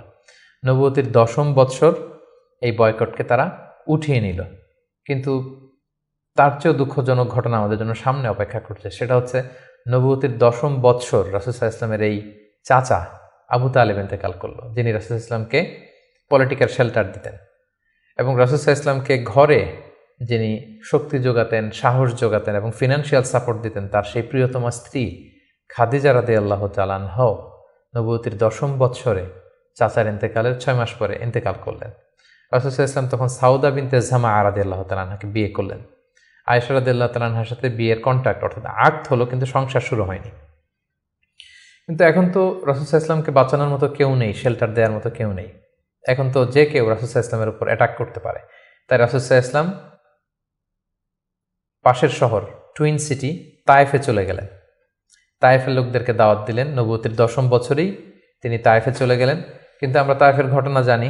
To make the long story short, সেখানে তিনি রিজেক্টেড হলেন। পাথর মারা হলো, রক্তাক্ত হয়ে তিনি ফিরে আসলেন এক খেজুর বাগানের ভেতরে। ফজরের সময় তিনি যখন তেলাওয়াত করছিলেন, একদল জিন যাচ্ছিল এবং তারা রাসূল সাল্লাল্লাহু আলাইহি ওয়াসাল্লামের কণ্ঠের তেলাওয়াত শুনে জিন জাতি ঈমান এনে ফেলল। আল্লাহ তাআলা বোঝাতে চাইলেন, নবী হে, মক্কায় নির্যাতিত হয়ে তায়েফে গিয়েছেন, তায়েফে রক্তাক্ত হয়েছেন, রিজেক্টেড হয়েছেন, তায়েফের লোকের আপনার কথা শুনেনি, কিন্তু অদৃশ্য জগতের এক জাতি, জিন জাতি, আপনার এই কথা শুনে ঈমান এনে মুসলমান হয়ে গিয়েছে। সুবহানাল্লাহ। তায়েফে যখন তিনি রিজেক্টেড হলেন, এবার তিনি কোথায় যাবেন? মক্কাতে আসলে এখানে মৃত্যু অপেক্ষা করছে। তায়েফে তিনি আশ্রয় পেলেন না। এবার তিনি মক্কার অনতি দূরে দাঁড়িয়ে একজন লোককে পাঠালেন যে যাও, যে বলো যে কেউ কি নেই আমাকে শেল্টার দিবে?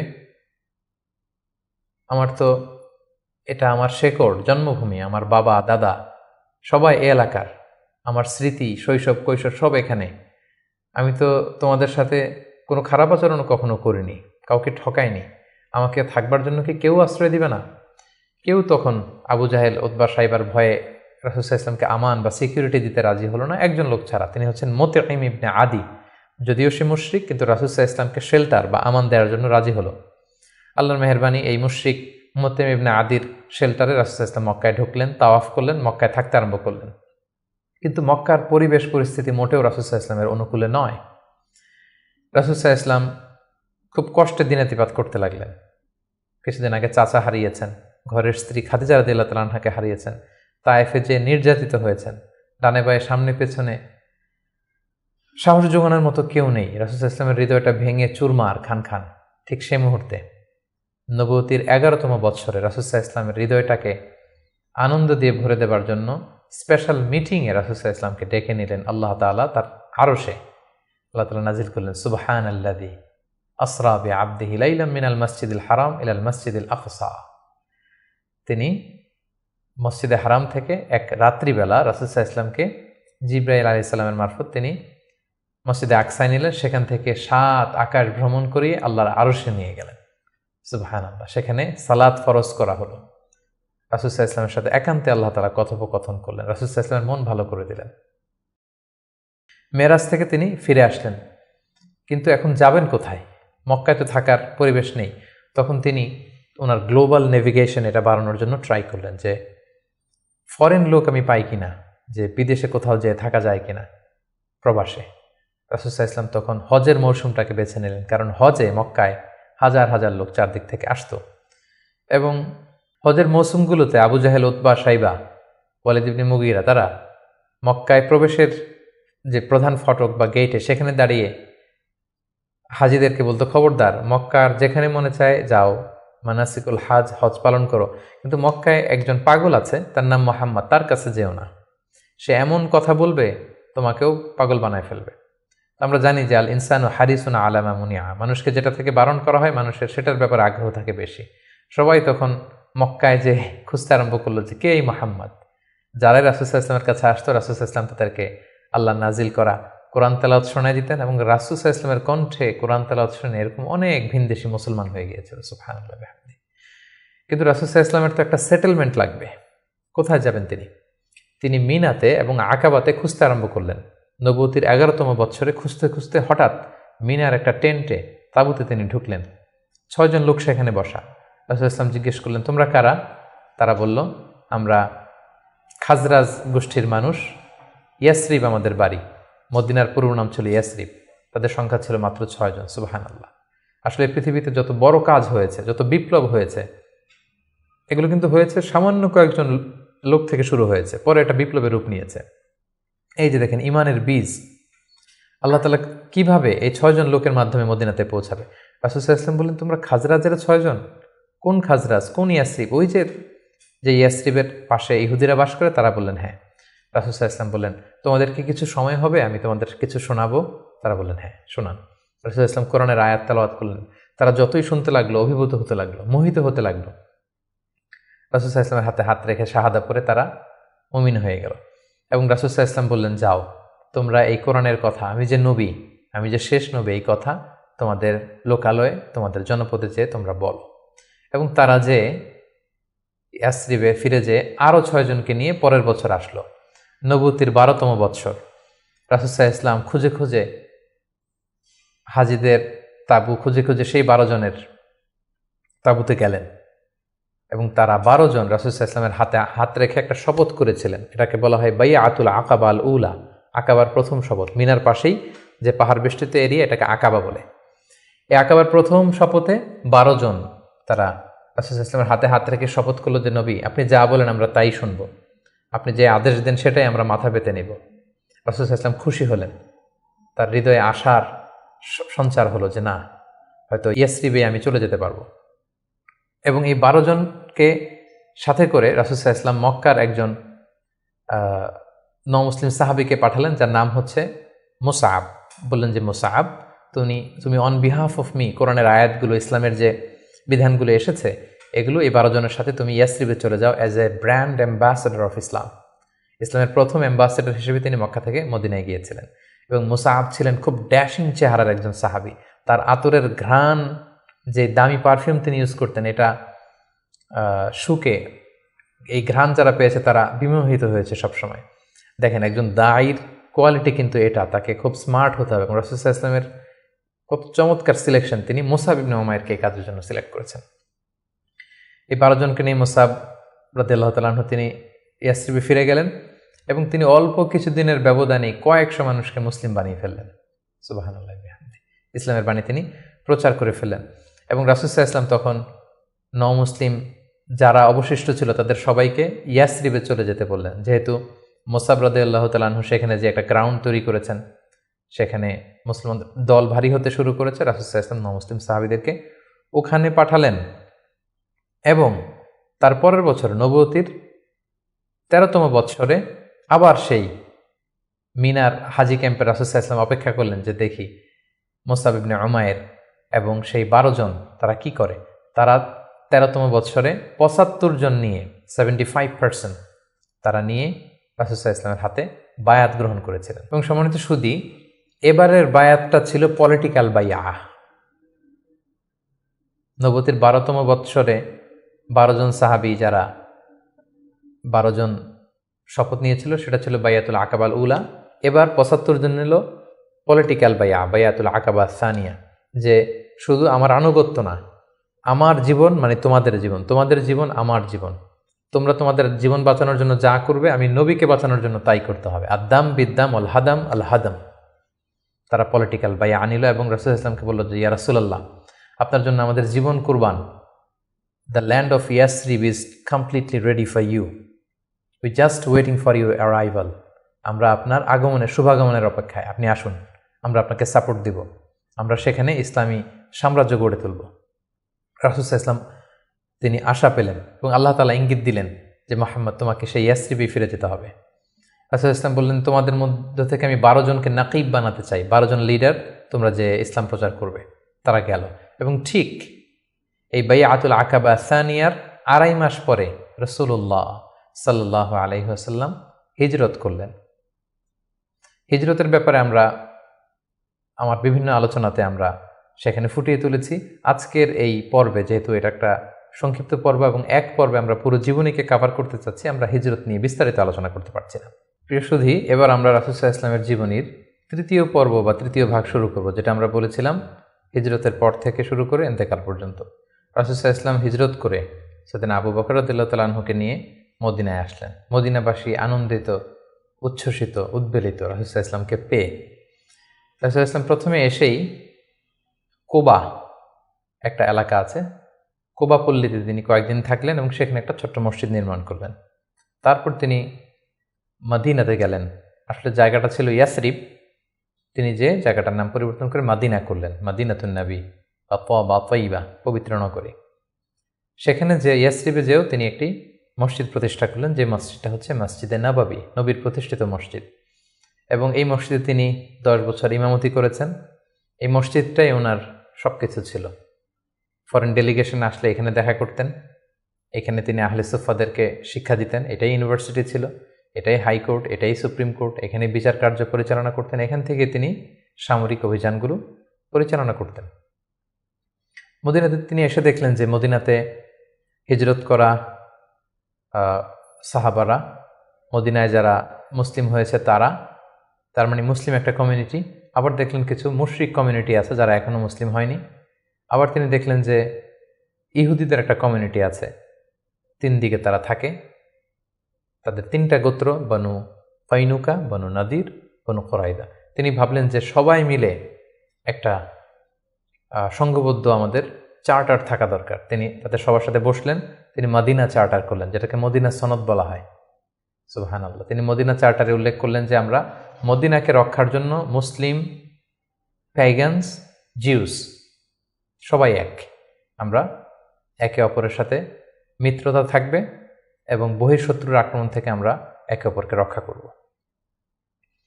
এবং তিনি মক্কা থেকে যারা হিজরত করে এসেছেন মুহাজির সাহাবী এবং মদিনাতে যারা এই মুহাজির সাহাবীদেরকে অ্যাকোমোডেট করেছেন, ওয়েলকাম করেছেন, আনসার সাহাবী, তাদের মধ্যে তিনি ভ্রাতৃত্বের বন্ধন প্রতিষ্ঠা করলেন।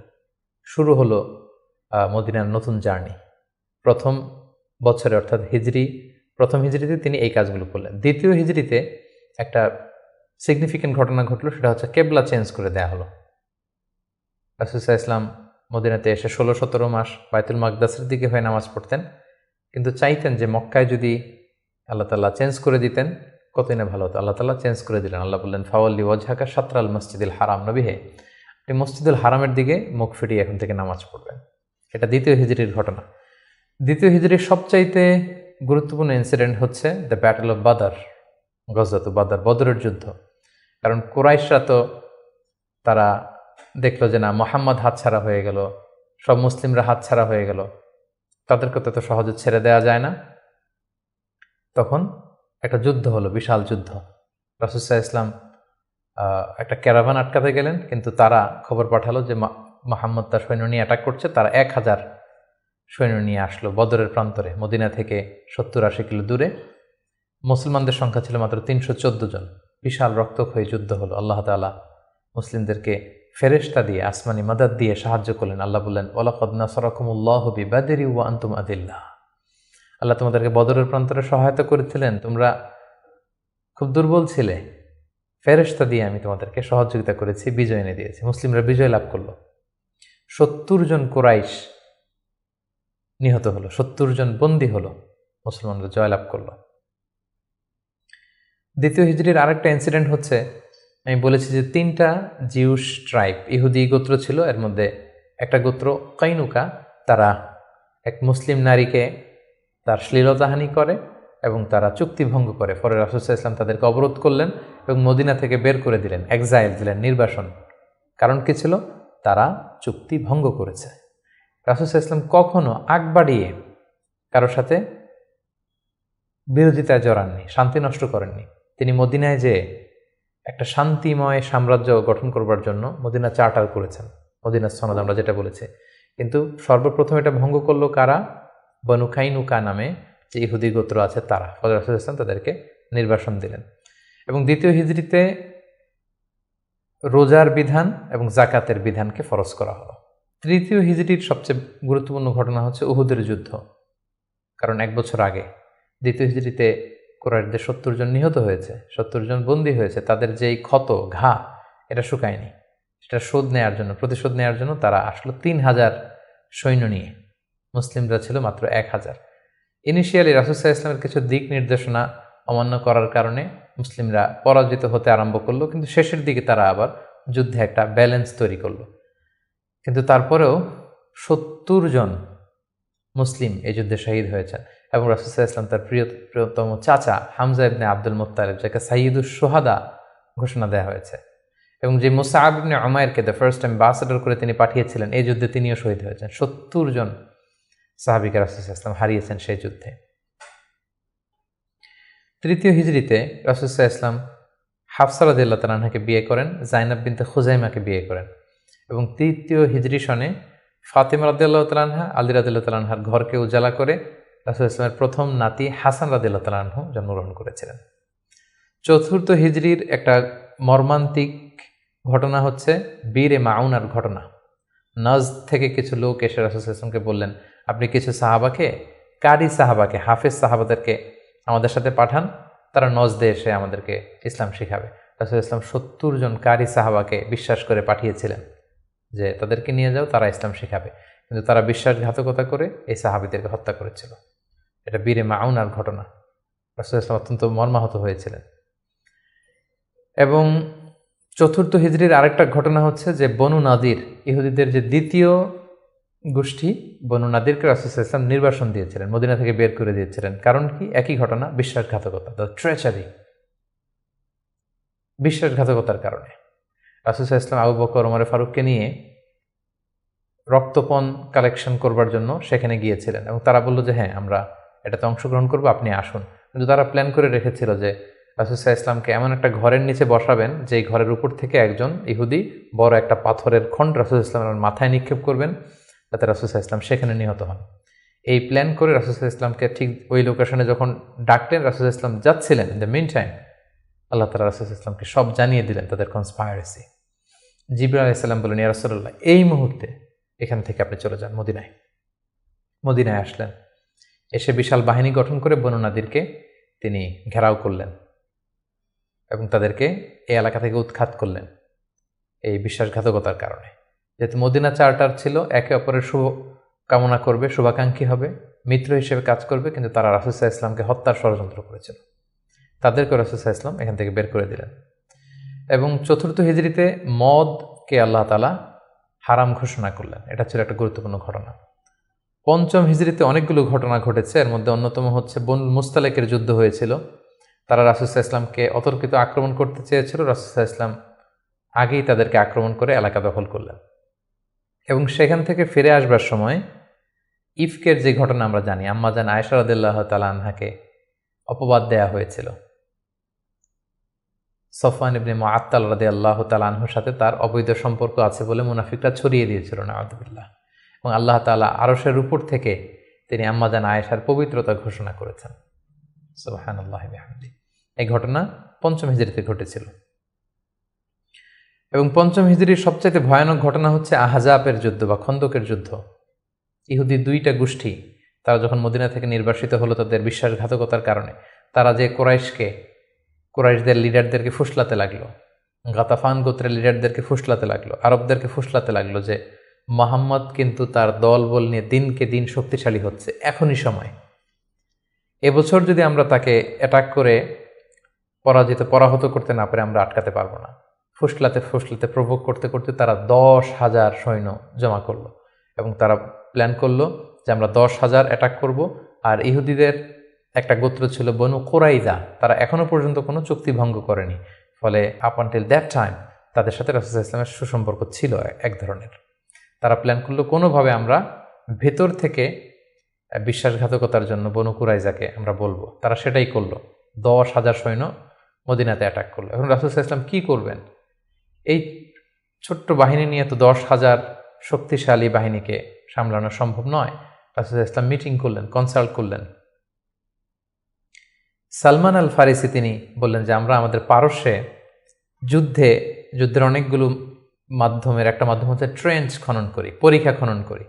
বিশাল মদিনার চারদিকে বিশাল গর্ত করে আমরা এমন পরিখা খনন করব, ফলে আর মদিনাতে আসতেই পারবে না। আসতে হলে আগে মই দিয়ে নিচে নামতে হবে, তারপরে আবার মই দিয়ে উপরে উঠতে হবে। এই মুহূর্তে আমরা তীর মেরে তাদেরকে নাস্তানাবুদ করতে পারবো। রাসূলুল্লাহ ইসলাম রাজি হলেন। কয়েক কিলোমিটার ব্যাপী মদিনার দুই দিকে এক পাশ থেকে আরেক পাশে বিশাল পরীক্ষা খনন করলেন সব সাহাবা। রাসূলুল্লাহ ইসলাম নিজেও এই পরীক্ষা খননের কাজে অংশগ্রহণ করলেন।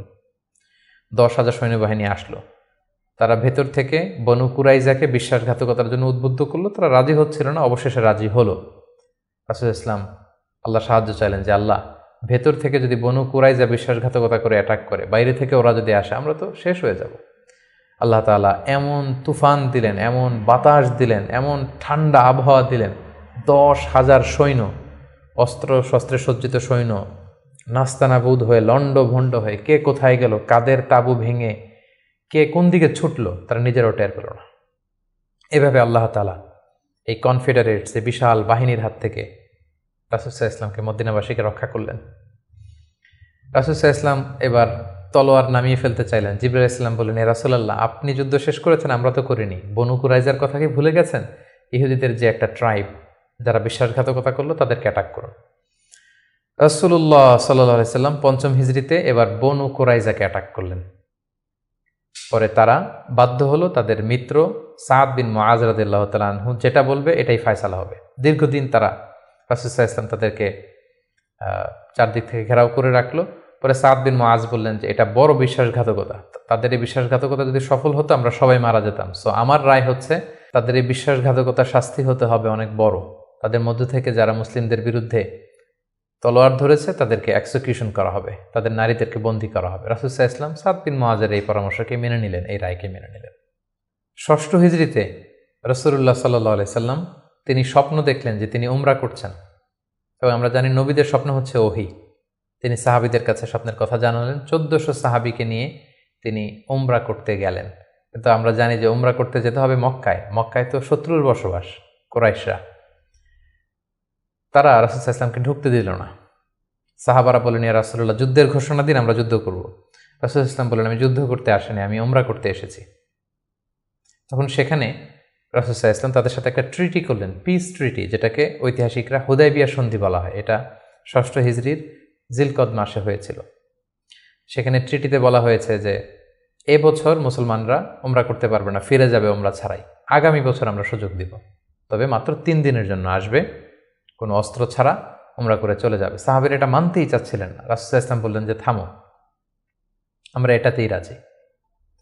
এবং তারা আরও কিছু ধারা দিল এই সন্ধির, যে মক্কা থেকে কেউ যদি মদিনাতে যায় মুসলিম হয়ে, মদিনাবাসী তাদেরকে ফেরত দিতে হবে। কিন্তু মদিনা থেকে কেউ মক্কায় আসলে মক্কাবাসী ফেরত দিতে বাধ্য থাকবে না। আর দুই পক্ষের সাথে যে কেউ অ্যালায়েন্স করতে পারবে। ফলে বনু খুজা গেল রাসূল সাল্লাল্লাহু আলাইহি ওয়াসাল্লামের পক্ষে, বনু বকর গেল কুরাইশদের পক্ষে। এভাবে হুদায়বিয়ার সন্ধিটি হলো। সাহাবারা কেউ মানতে পারল না। রাসূল সাল্লাল্লাহু আলাইহি ওয়াসাল্লাম বললেন, সন্ধি স্বাক্ষরিত হয়ে গিয়েছে, সবাই মাথার চুল হলক করে হালাল হয়ে যাও, আমরা এখন মদিনায় ফিরে যাব। কেউ হালাল হচ্ছিল না। পরে উম্মে সালামা রাদিয়াল্লাহু তাআলা আনহার পরামর্শে রাসূল সাল্লাল্লাহু আলাইহি ওয়াসাল্লাম নিজেই তার পশু জবাই করলেন, নিজের মাথা নিজে হাল্লাক দিয়ে তিনি মাথা মুন্ডন করলেন। ফলে সবাই সেটি করল। সাহাবীদের কাছে মনে হচ্ছিল যে এটা একটা অপমান। ১৪০০ সাহাবী মুসলিম, সাদা এহরামের কাপড় পরে আমরা আসলাম, কিন্তু আমাদেরকে ঢুকতে দেয়া হলো না। রাসূল ইসলাম বললেন, না, এই সন্ধি আল্লাহ তাআলা বলেছেন যে ইন্না ফাতাহনা আলাকা ফাতহাম মুবিনা, নবী হে, তোমাদেরকে আমি বিজয় দিব। এবং চূড়ান্ত বিজয়ের জন্য এই সন্ধিটা গুরুত্বপূর্ণ ছিল। কারণ এখন দাওয়াতি কাজ চারদিকে ছড়িয়ে দেওয়ার জন্য কিছুদিন যুদ্ধ বিগ্রহ বন্ধের দরকার আছে। আল্লাহ তাআলা এই সন্ধির মাধ্যমে কেমন যেন মুসলমানদেরকে সেই ফেভারটিই দিলেন, সেই সুযোগটি করে দিলেন। সুবহানাল্লাহ। ৭ম হিজরির গুরুত্বপূর্ণ একটি ঘটনা হচ্ছে খায়বার যুদ্ধ। রাসূল সাল্লাল্লাহু আলাইহি ওয়াসাল্লাম খায়বার বিজয় করলেন। মদিনা থেকে বেশ দূরে, ইহুদিদের সেখানে বিশাল পল্লী, বিশাল বসতি, এবং যাদেরকে তিনি নির্বাসন দিয়েছিলেন তারা যে সেখানে বসবাস করছিল। রাসূল সাল্লাল্লাহু আলাইহি ওয়াসাল্লাম খায়বার বিজয় করলেন, এবং খায়বার বিজিত হয়েছিল সাইয়েদনা আলী রাদিয়াল্লাহু তাআলা আনহুর হাতে। খায়বার যখন বিজয় হলো, খায়বারের বিশাল ল্যান্ড, খেজুর বাগান, রাসূল সাল্লাল্লাহু আলাইহি ওয়াসাল্লাম এগুলো পেলেন এবং চুক্তিতে আসলেন যে খায়বারের ইহুদিরা তারা সারা বছর জুড়ে যতটুকু খেজুর তারা উৎপাদন করবে এবং ফলমূল চাষ করবে তার অর্ধেক মদিনাতে দেয়া হবে। এবং খায়বার বিজয়ের পর থেকে কিন্তু বেসিকলি মদিনাতে সাহাবাদের একটু অর্থনৈতিক সচ্ছলতা ফিরে আসলো। এবং ইন দ্য মিন টাইম, সেই নবুয়তির ৫ম বছরে যখন অত্যাচার হচ্ছিল, জাফর ইবনে আবি তালেব যখন তার সাথে করে রাসূল সাল্লাল্লাহু আলাইহি ওয়াসাল্লাম অনেককে নমুসলিমকে আবিসিনিয়ায় পাঠিয়েছিলেন, খায়বার বিজয়ের পরে রাসূল সাল্লাল্লাহু আলাইহি ওয়াসাল্লাম তাদেরকে নিয়ে আসলেন, তারা সবাই চলে আসলো। এবং এই ৭ম হিজরিতে রাসূল সাল্লাল্লাহু আলাইহি ওয়াসাল্লাম আশেপাশের বড় বড় যে রাজা আছে, কিং আছে, সুপার পাওয়ার আছে, তাদের কাছে তিনি চিঠি লিখে পাঠালেন যে মিন মুহাম্মদ ইলা হিরাকল আদিমের রোম। এইভাবে সবার কাছে তিনি চিঠি লিখে পাঠালেন যে আসলিম তাসলাম, সালামুন আলা মানিত্তাবা আলো হুদা, শান্তি তাদের প্রতি যারা হেদায়েতকে মানে। ফলে ইন্টারন্যাশনাল ইসলামকে পৌঁছানোর একটা সুযোগ কিন্তু ঠিক তখন রাসূল সাল্লাল্লাহু আলাইহি ওয়াসাল্লামের হলো। এবং ৭ম হিজরিতে রাসূল সাল্লাল্লাহু আলাইহি ওয়াসাল্লাম সাহাবাদেরকে নিয়ে উমরা করে আসলেন। এটাকে বলা হয় উমরাতুল কাদা। কারণ আমরা জানি যে ৬ষ্ঠ হিজরিতে তিনি উমরা করতে পারেননি, এবং সেই হুদায়বিয়া সন্ধির একটা ধারা ছিল এবছর ফিরে যেতে হবে, পরের বছর এসে উমরা করবে। রাসূলুল্লাহ সাল্লাল্লাহু আলাইহি ওয়াসাল্লাম পরের বছর যে উমরা করে আসলেন, এবং ঠিক সেই বছরই রাসূল সাল্লাল্লাহু আলাইহি ওয়াসাল্লাম মাইমুনা বিনতে হারেস রাদিয়াল্লাহু তাআলা আনহাকে বিয়ে করেছিলেন। ৮ম হিজরিতে যে সমস্ত ঘটনা ঘটেছে তার মধ্যে থেকে অন্যতম হচ্ছে মুতার যুদ্ধ, রোমকদের বিরুদ্ধে, অনেক দূরের যুদ্ধ। ৩ জন সেনাপতি রাসূল সাল্লাল্লাহু আলাইহি ওয়াসাল্লাম এখানে ফিক্স করে দিয়েছিলেন, যায়েদ বিন হারিসা, জাফর ইবনে আবি তালেব, আব্দুল্লাহ ইবনে রাওয়াহা। কোনো অভিযানে তিনি ৩ জন সেনাপতি দেন না। এই যুদ্ধে ৩ জনকে তিনি সেনাপতি করলেন, তারা তিনজনই বুঝতে পেরেছেন যে তারা প্রত্যেকে শহীদ হবেন, এবং সেটাই ঘটেছিল। রাসূল ইসলাম তাদের জন্য দোয়া করেছিলেন। সবশেষে খালিদ বিন ওয়ালিদ রাদিয়াল্লাহু তাআলা আনহুর নেতৃত্বে মুতার যুদ্ধ বিজয় হয়। অষ্টম হিজরির সবচাইতে সিগনিফিক্যান্ট ইভেন্ট হচ্ছে ফাতহু মক্কা, মক্কা বিজয়, যেটার কারণ হচ্ছে হুদায়বিয়া সন্ধিতে একটা অ্যালায়েন্স হয়েছিল। বনু খুজা ছিল মুসলিমদের পক্ষে, বনু বকর ছিল কুরাইশদের পক্ষে, এবং কথা ছিল কেউ কাউকে অ্যাটাক করবে না। কিন্তু বনু বকরের কিছু লোক কুরাইশদের সহযোগিতায় অস্ত্র নিয়ে তারা একদিন রাতে বনু খুজাকে অ্যাটাক করে তাদের 20 জনকে নিহত করে। রাসূল সাল্লাল্লাহু আলাইহি ওয়াসাল্লাম এই সন্ধিকে আর অটুট রাখলেন না, এই অপরাধকে বরদাস্ত করলেন না। রাসূল সাল্লাল্লাহু আলাইহি ওয়াসাল্লাম যাতে মাফ করে দেয়, এটার জন্য আবু সুফিয়ানকে পাঠানো হয়েছিল। রাসূল সাল্লাল্লাহু আলাইহি ওয়াসাল্লাম মানলেন না। বিশাল এক বাহিনী নিয়ে 10,000 সাহাবীকে নিয়ে তিনি মক্কা অভিমুখে রওনা হলেন এবং তিনি মক্কা বিজয় করলেন। এটাকে ঐতিহাসিকভাবে ফাতহু মক্কা বলা হয়। রাসূল সাল্লাল্লাহু আলাইহি ওয়াসাল্লাম ফিরে আসলেন নিজের জন্মভূমিতে বিজয়ের বেশে। তিনি যে কাবার ভেতরে যত মূর্তি আছে এগুলোকে ভেঙে ফেললেন। বেলাল রাদিয়াল্লাহু আনহুকে বললেন, যাও কাবার উপরে উঠে আজান দাও। আজান দেয়া হলো। রাসূল সাল্লাল্লাহু আলাইহি ওয়াসাল্লাম নামাজ পড়লেন, কাবার ভেতরেও নামাজ পড়লেন। সবচেয়ে বড় 2-1 অপরাধীকে তিনি শাস্তি দিয়েছিলেন, বাকি সবাইকে তিনি মাফ করেছিলেন। সবাই ভয়ে কাঁপছিল। রাসূল সাল্লাল্লাহু আলাইহি ওয়াসাল্লাম বললেন যে লা তাসরিবা আলাইকুমুল ইয়াউম, আজকে তোমাদের প্রতি কোনো আক্রোশ নেই, তোমরা আমাদের ভাই, আমার আত্মীয়, আমরা একই এলাকার লোক। রাসূল সাল্লাল্লাহু আলাইহি ওয়াসাল্লাম ক্ষমা করে দিলেন, এবং রাসূল সাল্লাল্লাহু আলাইহি ওয়াসাল্লামের ক্ষমার এই নমুনা দেখে সবাই মুসলিম হয়ে গেল। রাসূল সাল্লাল্লাহু আলাইহি ওয়াসাল্লামের হাতে হাত রেখে শাহাদা পাঠ করলো। এভাবে মক্কা বিজয় হয়ে গিয়েছিল। মক্কা বিজয়ের পর অষ্টম হিজরির আরেকটা বড় ইনসিডেন্ট হচ্ছে হুনাইনের যুদ্ধ। মক্কাতে রাসূল সাল্লাল্লাহু আলাইহি ওয়াসাল্লাম 19 দিন অবস্থান করলেন। তার মদিনাতে ফিরে আসার আগেই বনু সাকিফ, বনু হাওয়াজিন, যারা তায়েফের অধিবাসী, তারা রাসূল সাল্লাল্লাহু আলাইহি ওয়াসাল্লামের উপর অ্যাটাক করার প্ল্যান করলো। রাসূল সাল্লাল্লাহু আলাইহি ওয়াসাল্লাম তাদের প্রতি অভিযান পরিচালনা করলেন। হুনাইন নামক জায়গায় যুদ্ধ হলো। শুরুতে মুসলমানরা পরাস্ত হয়েছিল, কিন্তু পরবর্তীতে মুসলমানরা বিজয় লাভ করল, এবং এযাবৎকালে সবচাইতে বেশি গানিমাত, যুদ্ধলব্ধ সম্পদ রাসূল সাল্লাল্লাহু আলাইহি ওয়াসাল্লাম এই হুনাইনের যুদ্ধ থেকে তিনি পেয়েছিলেন। এবং এই যুদ্ধে রাসূল সাল্লাল্লাহু আলাইহি ওয়াসাল্লামের সেই দুধমা হালিমা, দুধবোন শাইমা, তারা বন্দী হয়ে এসেছিল। রাসূল সাল্লাল্লাহু আলাইহি ওয়াসাল্লাম তাদেরকে চিনতে পারলেন, তাদেরকে ক্ষমা করে দিলেন, তাদেরকে অনেক উপর হুকুম দিলেন। নবম হিজরিকে বলা হয় দ্য ইয়ার অফ ডেলিগেশনস, আমাল উফুদ। ইসলাম যেহেতু এখন একটা স্থিতিশীল শক্তিশালী অবস্থায় আছে, মুসলিম সাম্রাজ্য পৃথিবীর বিভিন্ন দেশ থেকে রাসূল সাল্লাল্লাহু আলাইহি ওয়াসাল্লামের সাথে অ্যালায়েন্স করার জন্য, জোট করার জন্য, তারা নিজেদের সমর্থন দেওয়ার জন্য অথবা শাহাদা পাঠ করে মুসলিম হওয়ার জন্য রাসূল সাল্লাল্লাহু আলাইহি ওয়াসাল্লামের কাছে এই বছর এসে নবম হিজরিতে এসে দেখা করতে লাগলো। এবং নবম হিজরিতে একটা বড় যুদ্ধ হয়েছিল, যেটাকে তাবুকের যুদ্ধ বলা হয়। নবম হিজরির রজব মাসে রাসূল সাল্লাল্লাহু আলাইহি ওয়াসাল্লাম রোমানদের বিরুদ্ধে যুদ্ধ করার জন্য তিনি অভিযান পরিচালনা করেছিলেন, এবং এই সময়টা ছিল প্রচণ্ড গরমের সময় এবং খেজুর পাকার মুহূর্ত। ফসল পেকেছে, ফসল কেটে ঘরে উঠাতে হবে, প্রচণ্ড গরম, সফরের দূরত্ব অনেক বেশি। মুনাফিকরা নানা তাল বাহানায় রাসূল সাল্লাল্লাহু আলাইহি ওয়াসাল্লামের কাছে ওজর আপত্তি করল, রাসূল সাল্লাল্লাহু আলাইহি ওয়াসাল্লাম মেনে নিলেন, আর মুসলিমদেরকে নিয়ে রাসূল সাল্লাল্লাহু আলাইহি ওয়াসাল্লাম তাবুকে গেলেন। তাবুকে যে রাসূল সাল্লাল্লাহু আলাইহি ওয়াসাল্লাম সেখানে 20 দিন অবস্থান করলেন। আসলে সেখানে কোনো যুদ্ধ হয়নি, মুমিনদের ইমানি পরীক্ষার জন্য আল্লাহ তাআলা সর্বশেষ পরীক্ষাটা করলেন। মুসলিমদের এই বিশাল বাহিনী দেখে রোমান সাম্রাজ্যের সৈনিকেরা তারা যুদ্ধ করতে অস্বীকৃতি জানালো। যুদ্ধ ছাড়াই বিজয়ের বেশে রাসূল সাল্লাল্লাহু আলাইহি ওয়াসাল্লাম তাবুক থেকে ফিরে আসলেন।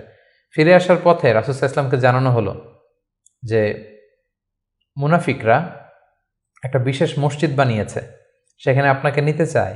আপনি যে একবার নামাজ পড়াবেন, তারপরে সেখানে তারা ষড়যন্ত্র করবে। তাই তাদের ষড়যন্ত্রের মূলোৎপাটনের জন্য আপনি মদিনাতে ফেরার আগেই এই মসজিদকে জ্বালিয়ে দিবেন। আল্লাহ তাআলার অর্ডার। এই মসজিদের নাম হচ্ছে মসজিদে দিরার। মুমিনদের মধ্যে ডিভাইডেশন, ক্ষতি এবং সমাজের মধ্যে ক্যাওস সৃষ্টি করার জন্য, মুসলিমদের মধ্যে ঐক্যের মধ্যে ভাঙন তৈরি করবার জন্য তারা এই মসজিদ তৈরি করেছে। রাসূল সাল্লাল্লাহু আলাইহি ওয়াসাল্লাম পাঠালেন সাহাবীদেরকে, এই মসজিদকে জ্বালিয়ে দেয়া হলো। এবং এই নবম হিজরিতেই তায়েফের বনু সাকিব গোত্র এসে ইসলাম ধর্ম গ্রহণ করল, এবং রাসূলুল্লাহ সাল্লাল্লাহু আলাইহি ওয়াসাল্লাম নবম হিজরিতে আবু বকর রাদিয়াল্লাহু তাআলা আনহুকে হজের আমির বানিয়ে হজে পাঠালেন। বললেন যে আবু বকর, যাও, তুমি যে এবার হজের লিডিং তুমি দিবে, আর বলে আসবে যে আগামী বছর 10ম হিজরিতে আমি নবী হজে যাব, এবং বলে দিয়ে আসবে যে আগামী বছর থেকে কোনো মুশরিক আর হজ করতে পারবে না।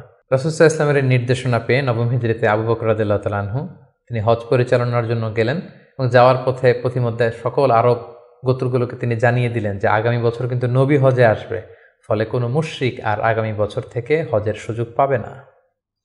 এবং এই নবম হিজরিতে রাসূল সাল্লাল্লাহু আলাইহি ওয়াসাল্লাম জাজিরাতুল আরবের বিভিন্ন এলাকায় ইসলামের দাওয়াত পৌঁছানোর জন্য বিভিন্ন সাহাবাদেরকে দায়িত্ব দিয়ে দাঈ ইলাল্লাহ হিসেবে পাঠিয়েছেন। এবং ঠিক তখনই আল্লাহ তাআলা আয়াত নাজিল করলেন, ওয়ারাআইতান নাসা ইয়াদখুলুনা ফি দীনিল্লাহি আফওয়াজা, অর্থাৎ হে নবী আপনি দেখবেন দলে দলে জাজিরাতুল আরবে লোকজন ইসলামের ছায়াতলে চলে আসছে।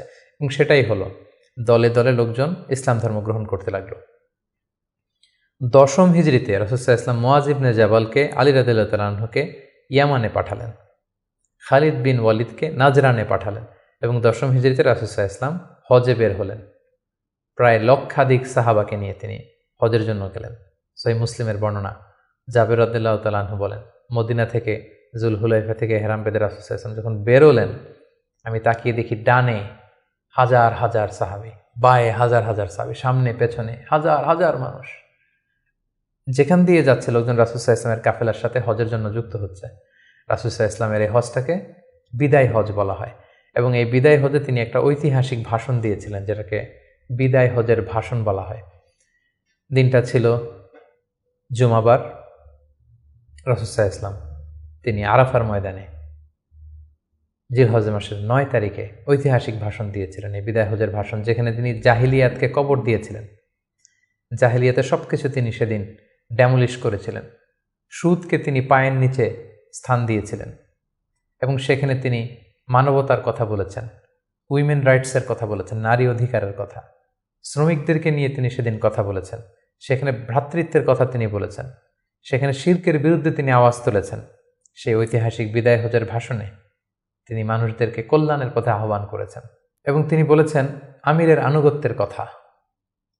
এভাবে তিনি সেই ঐতিহাসিক ভাষণটি দিয়েছিলেন। এবং সবশেষে তিনি বলেছিলেন যে তোমাদের মাঝে আমি দুটি জিনিস রেখে গেলাম। ইঙ্গিত দিচ্ছিলেন যে আমার সময় শেষ হয়ে এসেছে, তোমাদের মাঝে দুটি জিনিস, I have left behind two things to you, দুইটা জিনিস রেখে গেলাম। এই দুইটাকে তোমরা যদি আঁকড়ে ধরো তোমরা কখনো পথভ্রষ্ট হবে না। একটা হচ্ছে কিতাব আল্লাহ, আল্লাহর কিতাব, আর আরেকটা হচ্ছে সুন্নাতা রাসূলিহি, রাসূলের সুন্নাত। এই দুটাকে যারা আঁকড়ে ধরবে তারা কখনো পথভ্রষ্ট হবে না। এবং সেদিন ইসলামকে পরিপূর্ণ করে দেয়া হলো। আয়াত নাজিল হলো, আল ইয়াউমা আকমালতু লাকুম দীনাকুম ওয়া আতমামতু আলাইকুম নি'মাতি ওয়া রাদিতু লাকুমুল ইসলাম দীনা। হে নবী, আজকে তোমাদের জন্য দিনকে আমি পরিপূর্ণ করলাম, তোমার প্রতি আমার নেয়ামতের বাড়িধারাকে পরিপূর্ণ করলাম এবং ইসলামকে তোমাদের জন্য দিন হিসেবে দিয়ে আমি আল্লাহ সন্তুষ্ট হলাম। এটাই ছিল রাসূল সাল্লাল্লাহু আলাইহি ওয়াসাল্লামের সেই ঐতিহাসিক বিদায় হজের ভাষণ। এবং সেটি ঘটেছিল দশম হিজরিতে। হজ শেষ করে রাসূল সাল্লাল্লাহু আলাইহি ওয়াসাল্লাম মদিনাতে এসে তিনি রোমানদের বিরুদ্ধে যুদ্ধের জন্য রাসূল সাল্লাল্লাহু আলাইহি ওয়াসাল্লামের একজন প্রিয় সাহাবী ওসামা বিন যায়েদ রাদিয়াল্লাহু তাআলা আনহুকে নেতা করে পাঠিয়েছিলেন। কিন্তু তিনি যেতে পারেননি। মদিনা থেকে বের হওয়ার কিছুদিন পরই তিনি শুনতে পেলেন যে রাসূল সাল্লাল্লাহু আলাইহি ওয়াসাল্লাম অসুস্থ। 11 হিজরির কথা। রাসূল সাল্লাল্লাহু আলাইহি ওয়াসাল্লাম অত্যন্ত অসুস্থ হয়ে পড়লেন এবং সেই অসুস্থতা থেকে তিনি আর সুস্থ হয়ে উঠলেন না। এবং সেই অসুস্থতার কারণে রাসূল সাল্লাল্লাহু আলাইহি ওয়াসাল্লাম ইন্তেকাল করলেন। হিজরি 11 সনে রবিউল আউয়াল মাসের 12 তারিখ সোমবার রাসূলুল্লাহ সাল্লাল্লাহু আলাইহি ওয়াসাল্লাম এই পৃথিবী থেকে বিদায় নিলেন। এবং তিনি আম্মাজান আয়েশা রাদিয়াল্লাহু তাআলা আনহার কোলের মধ্যে মাথা রেখে আম্মাজান আয়েশা রাদিয়াল্লাহু তাআলা আনহার ঘরের ভেতরে তিনি ইন্তেকাল করেছিলেন। ইন্তেকালের আগে তিনি বারবার বেহুশ হয়ে যাচ্ছিলেন এবং পানি আনতে বলছিলেন। পানির মধ্যে হাত ঢুকিয়ে তিনি চেহারার মধ্যে পানি লাগাচ্ছিলেন আর বলছিলেন, ইন্না লিল মাউতি লা সাকারাত, হায়রে মৃত্যুর এতই যন্ত্রণা, মৃত্যুর এত কষ্ট। রাসূল সাল্লাল্লাহু আলাইহি ওয়াসাল্লাম আম্মাজান আয়েশা রাদিয়াল্লাহু তাআলা আনহার হাতে মেসওয়াক দেখে, তার শ্যালক যখন মেসওয়াক করছিল তিনি সেখানে ফেল করে তাকিয়েছিলেন। আম্মাজান আয়েশা বুঝতে পেরেছিলেন যে তিনি মেসওয়াক করবেন। তিনি নিজ হাতে মেসওয়াকটি নিয়ে চিবিয়ে নরম করে রাসূল সাল্লাল্লাহু আলাইহি ওয়াসাল্লামের মুখে দিয়েছিলেন। তিনি ইন্তেকালের আগে মেসওয়াক করেছিলেন এবং তিনি ইন্তেকালের আগে বলেছিলেন, আসসালাত আসসালাত, উম্মতেরা নামাজ নামাজ, নামাজকে তোমরা ভুলে যেও না। ওমা মালাকাত আইমানুকুম, এবং তোমাদের কর্মচারীদের প্রতি, শ্রমিকদের প্রতি তোমরা অবিচার করো না। এই কথাগুলো বলে তিনি সর্বশেষ যে বাক্যটি উচ্চারণ করেছিলেন সেটি হচ্ছে মা আল্লাযীনা আনআমা আল্লাহু আলাইহিম মিনান নাবিয়্যিন ওয়াস সিদ্দীকিন ওয়াশ শুহাদাই ওয়াস সালিহিন, অর্থাৎ হে আল্লাহ, নবী, সিদ্দিক, শুহাদা, সালেহ তাদের সাথে যেন আমি থাকি। আল্লাহুম্মা ইলা রফিকিল আ'লা, আমি আমার প্রিয়তম বন্ধু আল্লাহ তাআলার কাছে ফিরে যাই। একথা বলেই তিনি নিস্তব্ধ হয়ে গিয়েছেন এবং গোটা উম্মাকে দুঃখের সাগরে ভাসিয়ে খাতামুন নবিয়্যিন সাইয়্যিদুল মুরসালিন রাহমাতাল লিল আলামিন তিনি তার শেষ নিঃশ্বাস ত্যাগ করেন। এবং নবীরা যেখানে মারা যায় সেই জায়গাটি পবিত্র, নবীরা যেখানে ইন্তেকাল করেন সেখানেই তাদেরকে কবরস্থ করা হয়। রাসূল সাল্লাল্লাহু আলাইহি ওয়াসাল্লামকে আম্মাজান আয়েশা রাদিয়াল্লাহু তাআলা আনহার ঘরেই কবরস্থ করা হয়েছে এবং আজও মসজিদে নববীর পাশে সবুজ মিম্বারের নিচে পেয়ারা নবী আল্লাহর হাবিব সাল্লাল্লাহু আলাইহি ওয়াসাল্লাম মাহমুদ রাসূলুল্লাহ সাল্লাল্লাহু আলাইহি সাল্লাম সেখানে শায়িত আছেন। সম্মানিত সুধী, এ পর্যায়ে আমরা খুব সংক্ষিপ্ত পরিসরে রাসূল সাল্লাল্লাহু আলাইহি ওয়াসাল্লামের জীবনী থেকে আমরা কিছু লাইফ লেসন নিয়ে আসব যে আমরা কি শিখতে পারি রাসূল সাল্লাল্লাহু আলাইহি ওয়াসাল্লামের জীবনী থেকে। প্রথম যেই লেসনটা আমরা উল্লেখ করতে চাই সেটা হচ্ছে রাসূল সাল্লাল্লাহু আলাইহি ওয়াসাল্লাম খুব বড় মনের মানসিকতার অধিকারী ছিলেন, বড় হৃদয়ের অধিকারী ছিলেন। তিনি সবার জন্য ছিলেন। He use to think beyond the narrow borders. তিনি বড় হৃদয়ের অধিকারী ছিলেন, কখনো ন্যারো মাইন্ডেড ছিলেন না। উনি সবাইকে অ্যাকোমোডেট করতে চাইতেন। এজন্য আল্লাহ তাআলা বলেছেন যে ওমা আরসালনাকা ইল্লা রাহমাতাল লিল আলামিন, হে নবী, আপনাকে আমি গোটা বিশ্ববাসীর জন্য রহমত করে প্রেরণ করেছি। তিনি শুধু আমাদের জন্য রহমত নন, মুসলিমদের জন্য রহমত নন, শুধু মুসল্লিদের জন্য রহমত নন, তিনি আলামিন, বিশ্ববাসীর জন্য রহমত। He is for all and his teaching is for all. রাসূল সাল্লাল্লাহু আলাইহি ওয়াসাল্লামের শিক্ষা, দিক নির্দেশনা, তার দেয়া হেদায়েত, এগুলো সবার জন্য। এটা আমরা জানতে পারলাম। দ্বিতীয় যে শিক্ষাটা আমরা পাই সেটা হচ্ছে রাসূল সাল্লাল্লাহু আলাইহি ওয়াসাল্লাম সবসময় সংঘবদ্ধ জীবনযাপন করেছেন। আমরা যদি দেখি মক্কাতে সংঘবদ্ধ, মদিনাতে সংঘবদ্ধ, যেখানে তিনি ছিলেন সংঘবদ্ধ ছিলেন। এবং আমরা যেন ইউনাইটেড থাকি, কোরআনের শিক্ষাটা তিনি বারবার বলেছেন, ওয়ালা তাফাররাকু, তোমরা বিচ্ছিন্ন হয়ো না, তোমরা আলাদা হয়ে জীবনযাপন করো না, বরং তোমরা সংঘবদ্ধ জীবনযাপন করো। রাসূল সাল্লাল্লাহু আলাইহি ওয়াসাল্লামের জীবনী থেকে আমরা এই শিক্ষাটাও পাই। 3 নম্বর যে শিক্ষাটি আমরা পাই রাসূল সাল্লাল্লাহু আলাইহি ওয়াসাল্লামের জীবনী থেকে সেটা হচ্ছে তিনি পিস লাভার ছিলেন, শান্তিকামী। কখনো সংঘাতে সহজে বিরোধে জড়াতে চাইতেন না, সবসময় শান্তি প্রতিষ্ঠায় তিনি অগ্রগামী ছিলেন। আমরা যদি দেখি যে কোরাইশদের সাথেও কিন্তু তিনি পিস ট্রিটি করেছেন, শান্তি চুক্তি। সাহাবারা রাজি হচ্ছিলেন না, কিন্তু তিনি করেছেন। মদিনায় এসে তিনি মদিনা চার্টার করেছেন, মদিনা সনদ করেছেন, ইহুদিদের সাথে একসাথে থেকেছেন, থাকতে চেয়েছেন, কিন্তু মদিনা সনদ ভঙ্গ হয়েছে যখন তারা বিশ্বাসঘাতকতা করেছে। তার মানে তিনি সবসময় শান্তির পক্ষে ছিলেন, শান্তিকামী তিনি ছিলেন। সো আমরা যারা নবীজির উম্মত বলে নিজেদেরকে দাবি করি, আমরা যেন সবসময় শান্তিকামী হই, আমরা যেন শান্তির পক্ষে থাকি, এটা আমাদের জন্য শিক্ষা। 4 নম্বর যে শিক্ষাটি আমরা পাই সেটা হচ্ছে he was the flag bearer of justice.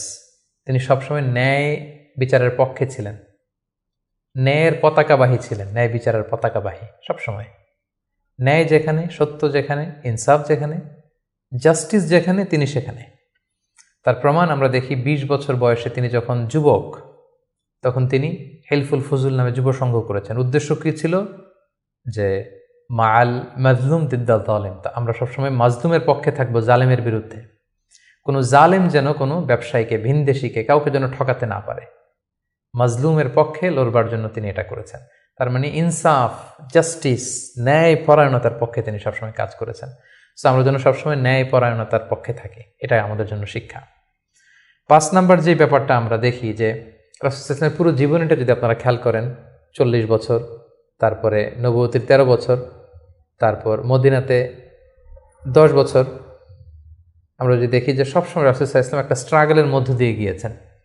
তিনি আল্লাহর নবী, শুধু নবী নয়, শ্রেষ্ঠ নবী, আল্লাহর হাবিব, তার কাছে কোরআন নাজিল হয়েছে, তার কাছে ওহী আসতো, আল্লাহর সরাসরি সাহায্য তিনি পেয়েছেন, আল্লাহর সাথে কথা বলেছেন। তারপরও তার জীবন কিন্তু স্ট্রাগল মুক্ত ছিল না, সবসময় তিনি স্ট্রাগলের মধ্যে দিয়েছিলেন। আমরা একটু স্ট্রাগল করলে হতাশ হয়ে পড়ি, একটু বিপদে পড়লে হতাশ হয়ে পড়ি। আমরা যদি রাসূলের জীবনী দেখি তাহলে আমরা বুঝতে পারবো না, হতাশ হওয়া যাবে না, ধৈর্য ধারণ করতে হবে, কারণ struggle is the part of our life. আমার নবী স্ট্রাগল করেছেন, তিনি সংগ্রাম করেছেন। সো সংগ্রাম আমাদের জীবনের অংশ, এই শিক্ষাটা আমরা পাই। 6 নম্বর যে শিক্ষাটি আমরা পাই সেটা হচ্ছে রাসূল সাল্লাল্লাহু আলাইহি ওয়াসাল্লাম ব্যক্তিগত জীবনে অত্যন্ত সৎ ছিলেন। ট্রুথফুলনেস ছিল ওনার গুণ, ট্রাস্টওয়ার্দিনেস অর্থাৎ সত্যবাদিতা এবং আমানতদারিতা। যে কারণে যেই কুরাইশরা রাসূল সাল্লাল্লাহু আলাইহি ওয়াসাল্লামের বিরোধিতা করত, তারাই রাসূল সাল্লাল্লাহু আলাইহি ওয়াসাল্লামকে উপাধি দিয়েছিল আস-সাদিক আল আমিন, সত্যবাদী, আমানতদার। এবং তিনি যখন সাফা পাহাড়ের উপরে দাঁড়িয়ে বলেছেন, আমি একটা তথ্য দিলে বিশ্বাস করবে? সবাই বললেন, হ্যাঁ অবশ্যই করব, কারণ আমরা তো কখনো তোমার কাছ থেকে মিথ্যা বলতে শুনিনি।